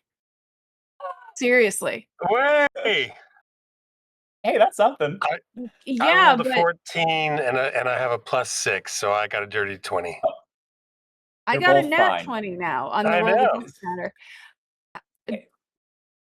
It's fine. Keep going, Chris. Yep. So that is both of you resist once again the mucus trying to like find its way in through your pores. So right, that's the Aboleth's turn. It's Yana's turn. At least I'm keeping the mucus out of my pores. Hey, for what it's worth, I think you have advantage on these saves against dominant mind. He says it's Oh, not shit, a that's charm right. condition. No, it is a charmed condition. I don't know if it would matter. Do you want me to It- do another save with advantage just for kicks? I was just Google. I was just glancing Sorry, at the. I thing asked to you that see. question, but you must have misheard me. 'Cause No, I've been no, I rolling said it was straight. a charm. Yeah, no, I okay. forgot. I misheard you then. Okay. Do you want me to? I'll roll one more with advantage. How about that? Roll one more. Yeah, sure. Okay. It's a +0, y'all. So at least it's clear. There we go. For Still whiz? charmed. Okay. No. Thank you, In though. fact, the DC was 16. You are free. No, I rolled them together. Together, they added up. It added it. It was a 4 and a It 13. added it. It's a 13. and a 4. Oh. Right. You are unfortunately At still least I Until won next It is time. a wisdom. Yeah. Right. It is Yana's turn. Not that wise. Get him, Yana. Okay, great. Well, I always, it's like the mother of all druid spells, so I never want to do it first, but it has come time to cast Moonbeam at 4th level. Love it. Ooh. And my insect swarm does not go away because it's not concentration. Insect swarm's just freaking there, but it also can't move, so that stinks. But yeah, here comes Moonbeam. Okay. Silver beam of pale light shines down, and blah. It's a 5-foot radius, so 10-foot diameter, and you need to make a Constitution saving throw DC 13. That is unfortunately a dirty 20. Con is one of its higher saves. Okay. Oh, Cool. but you can rolled really maintain the well, I'm moonbeam, sorry. can't you? Yes. And I rolled really high. So you still take 15 radiant damage, Woo! and I can Okay. move my moonbeam. Mhm. And my little bug is gonna come along for the ride and do another 3 fire damage, which Is that in a radius? Does it hit Toblin?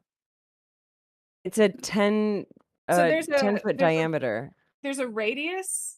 Are you talking about Moonbeam? Moonbeam or No, the wicker. the wicker thing? The wicker thing targets one creature. So there's a got it, radius okay. it operates in, but the reaction's one creature. I see. Okay. Yes. All right. Cool. So I'm gonna. that Is that my moonbeam out there? Yeah. Yep. Cool. It's pretty. perfect. All right. So at the end of Yana's turn, the Aboleth is going to try and hit her. Oh, and it reverts back to its normal form. So if it's not an Aboleth, it might be nice to know now. It is an Aboleth. It is very much an Aboleth. Okay. It, however, rolled a 12 on its attack to hit Yana, so it misses with its legendary action. It is now Toblin's turn. And let's see. It's a dark intelligence from beyond the reaches of time and space, so it would know what some terrible things it could do are.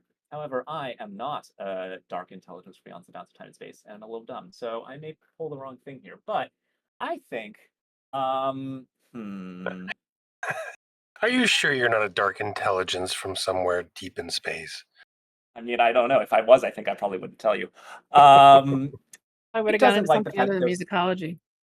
yeah, probably. Um, I would love uh, a wisdom saving throw from David. No. Is that no?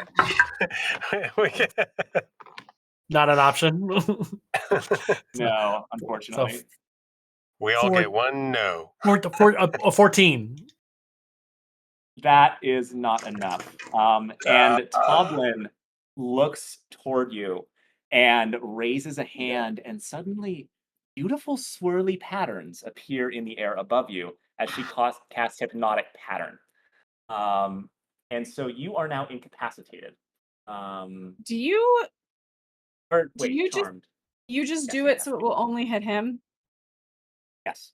Because he like Yeah. yeah. Great. He could do it to hit Gary and Sister Yana, but I think he wants to murder them Am with I his still in the tentacles. insect cloud? Should I have? Oh, yeah, you are still in the insect cloud. So at the end of your turn, you will make a save against its damage. But it has you more or less where it wants you. And I don't think it doesn't care. It wants you to die. You are a tool to it. Right. So David is now incapacitated until he takes damage. And Toblin, you may now make a wisdom saving throw with advantage because charmed. Wait, hold on. Sorry, that's not the right dice. Give me a sec. Okay. 12 and a 3. Not gonna do it. Wow. Yep. So that is that. We are back around to Gary.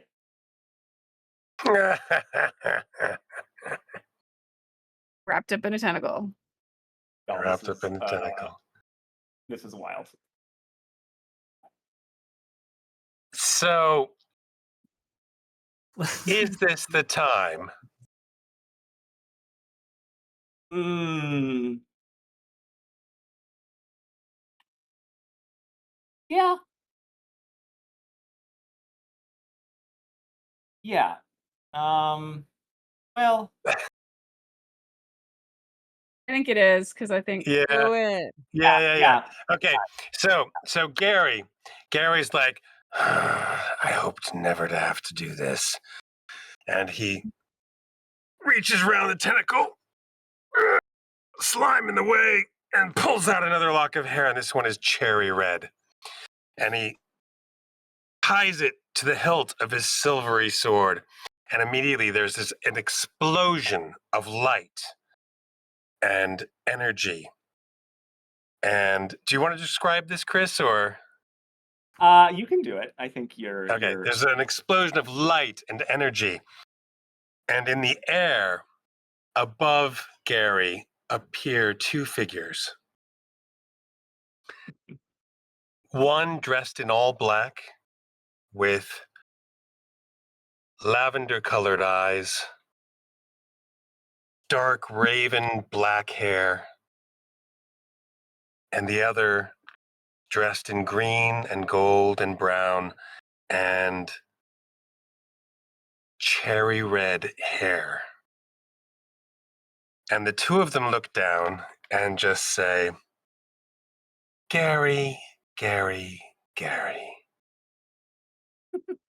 Again?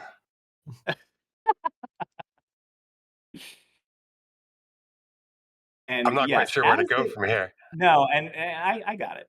I think. And so they say, again, really, this is getting very tiresome. And really think that neither of us are really going to be all that interested in your advances. from here on out. But since you rang, I suppose we'll help. And they both hold out their hands, and lightning erupts from both of them, and sinks into the aboleth, electrocutes it. I will say it does a large amount of damage, and it also the light from this lightning radiates out across all of you, and it's bluish in a way that mixes with the golden light of Favronia that has this moment of just radiant beauty, and it acts to break the charm upon both Toblin and David. And the aboleth, let's see. Yeah, the aboleth takes a large amount of damage, but it is still up and moving. But that was Gary's turn.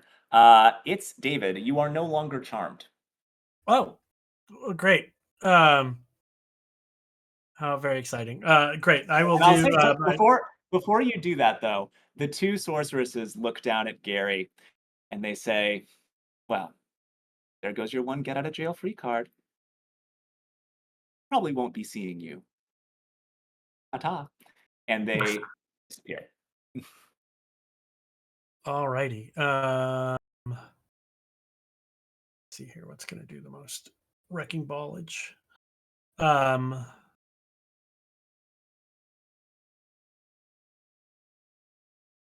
Yeah, let's do fireball. Fireball. Fireball. Oh, fuck yeah! Do it! Do it! Out on a high note. Roll good. Great. So it's a DC 16 deck save from you. Okay. Sir. I just want to be like the best kebab ever. Silvery barbs if you've succeeded, buddy. I hate to tell you, but I rolled a natural 20. Silvery barbs. So I would like to say, thank you to everyone that donated and gave me advantage and disadvantage on things. I have not needed it. This is wild. Anyway, so silvery barbs. I will roll again. That is I'm giving advantage to myself because this can't happen again. that is a 14. 14 does not make it, so you take 86 Full damage. Damage. Let's see here. Where's the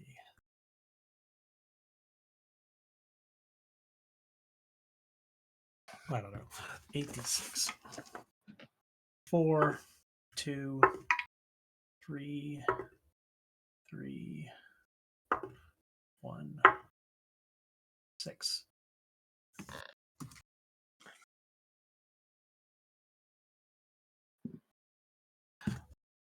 Two, 6. Math. Sorry. Yeah. 27? Okay. 27 halved. 27 halved is 13 because water, but that is enough. And so, as you conjure this fireball, you throw it toward the aboleth. Yeah, what does it look like? Yeah, I think David closes his eyes and just big fireball. He's kind of it's fireball. He's not really aiming. And yeah, it's a big fireball and it consumes the aboleth. And yeah, I don't know if we want to make Gary and Toblin do one last round of saves. I'll say you can put it in a place that hits them, or that hits it and not them. Great. It's tricky based on where they are, but it's doable. So yeah, you throw this fireball out, and it explodes with such force that it vaporizes the water, which turns into steam, and then there's this crash as the water resounds to fill the space. But it causes the aboleth to suffer just incredible amounts of burns, and the aboleth slumps over. but not before David, you hear in your head, I shall return and I shall come for you specifically. And it, however, is dead. Papa? So so this has taken only a few seconds, right? As you have tried to fight this aboleth, Favronia has helped you. The sorceresses that, as a last resort, Gary summoned to try and aid you all, have also helped, and you have managed to defeat the aboleth. And Favronia above the city has continued to draw the fog up over it, and now the city is entirely shrouded in this, thick white fog. And as she glows ever brighter, the fog suddenly collapses, and the city is gone. But as you climb out of the water and stand on the pillars, you can see over the lake, which takes on this unnaturally placid surface, and you can still see the reflection of the white walls and golden spires of Kitezh in the water, as though the city were there, reflecting in this lake. And you begin to hear the tolling of bells coming from the city.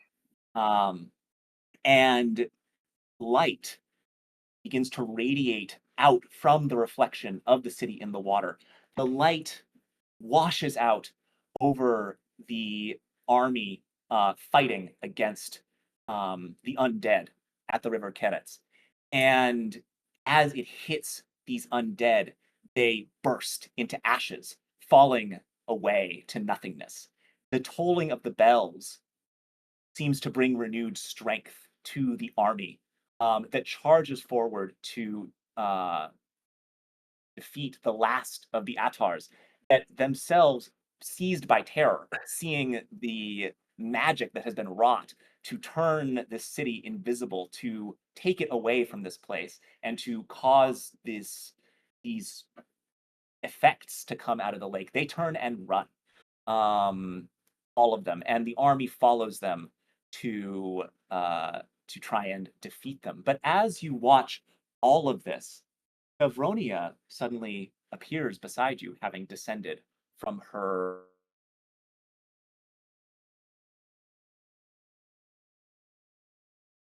From her frozen state. No. Oh, we lost. That was Oh hilarious. no! Oh my god. North Carolina. Talk about a Carolina. cliffhanger, Are man. you guys clustered on that other thing, hugging without me? Yeah, we're Yeah, hugging without you, for we're sure. hugging. It really feels like the Yeah. moral of the story is that there's nothing more powerful in the universe than two pissed off ex-girlfriends.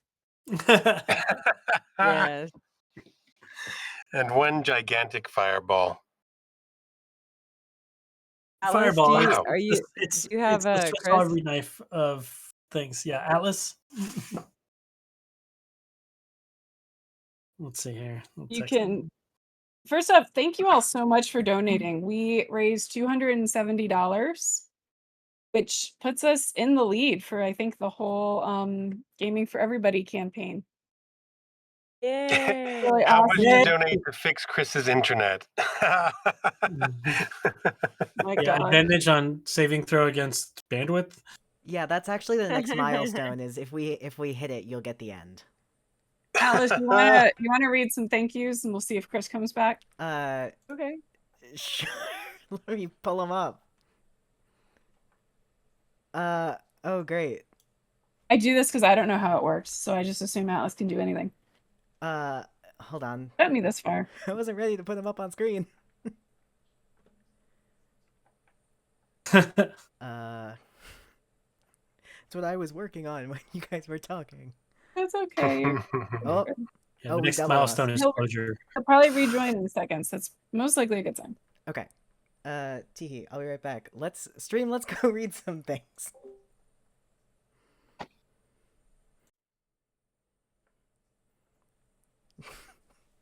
So, thanks to our supporters, we have a lot of really great supporters. Hold on, I think Doug might want to tell a dad joke.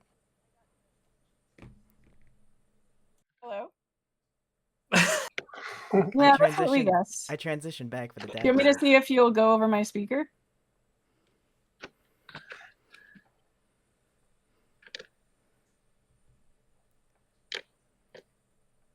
Okay, first let's see if it works. Try it. Okay, testing. Can you all You're hear good. me? Hey! Okay, let me make sure Atlas is good. You Yeah, good, you're good. Atlas? We're good. Okay, go for it, Chris. Okay, this is the most janky bullshit ever. But I prefer to think of it as innovative. indeed. Well, okay. So where did I cut out? It was where you said, and Fativa comes in from, and we were like, where is she coming from? Oh yes, Favronia descends from Favronia. where she What had. did I say? Yeah, from where Favronia descends from where she had been floating above the city, and she, descends next to you. She floats just above the water, and she says, "Thank you for your help. You have helped me save the city, and I know now that the valley will be safe. Your part in this could not have happened without you. And I think now we can go to the Golden City and you can celebrate our victory." And with the last of her power, she casts Water Walk on all of you. And she then points, gestures to the water, and a portal opens. And through it, you can see now the Golden City of Kitezh, invisible in this plane, but safe and shining in all its glory elsewhere. And so our adventurers walk through the portal into the Golden City, and with Favronia, and the portal closes behind them. And we will end our adventure there for today. Hey! Yay! We did it. We did it. Yay! Thank you, We are Chris. heroes! My stupid internet. Why you're never gonna go there again. Yep. Christ. Well, thank you so much to everyone who watched, who participated. I apologize for this technical difficulties. I also had some really pretty pictures ready to go, but here we are. Oh, So- that also bought us enough time that we raised $300. Yay. Hey! Ander Snack sends regards to Toblin. Thank you, buddy. Hey. Amazing. Are we going to work? Am I back? Are we going to come back? We can let Atlas take the thank yous if you're good. Yes, that's great. If you guys want to say goodbye. Goodbye, Chris. Bye. Bye, everyone. Hi, Thanks so much. Chris! Bye, Hi, Chris. Chris. Bye, everybody. Thank you so much. Thank you, everyone. I gotta tell a dad joke. Don't cut me off Tell a yet. dad You joke. ready? Okay. You ready? It's a D&D themed one. Ready? Why don't skeletons fight each other? Why? Why? They don't have the guts. And Yeah, on that that's note, good. Great. that's the That's closer. good. all right. Oh, Anything my else gosh. y'all I wanna love say? it. I love it. Saving throw or take 8d6 psychic damage. Amazing. Whoop. And we're Hey, look back. at this guy. Hey! Who are you? Can't hear you. All right, are we clear? We can be momentarily. Say bye to stream. Okay. Bye. Bye.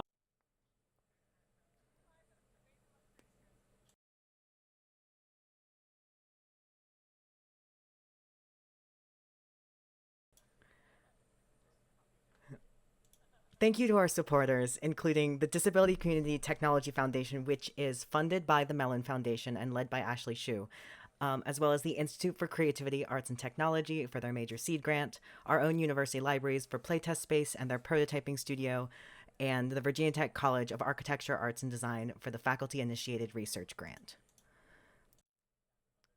We have a team of faculty and staff, including Chris Campo-Bowen, Elizabeth McLean, Caitlin Martinkus, and Scott Hannenberg, and Gustavo Araoz. Our student team includes Atlas Vernier and Dakota Vaughn, and our advisory board is Doug Cockle, Derek Chung, and Jess Dempsey. We'd also like to thank our friends and playtesters, Alice Rogers, Will Foley, Edward Earl Duke III, Pocket Phoenix, Jessica Getman, Scott Hannenberg, Caitlin Martinkus, Ashley Shue, Andrew Del Antonio, Charmfoolery, Lyndon Frommer, Oliver Shuey, Corinne Dupre, and Terry Uleri. Oops, that is not the correct one. A special thanks today to Doug Cockle. Please check out Natural Six on Twitch.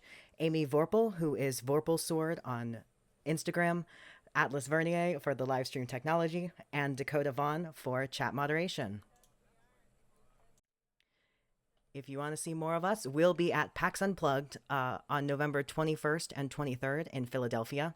And if you would like to run inclusive games for the Access Forward Gaming Lounge, please submit a PAX Together intersection storytelling application before August 14th. Those applications are open now.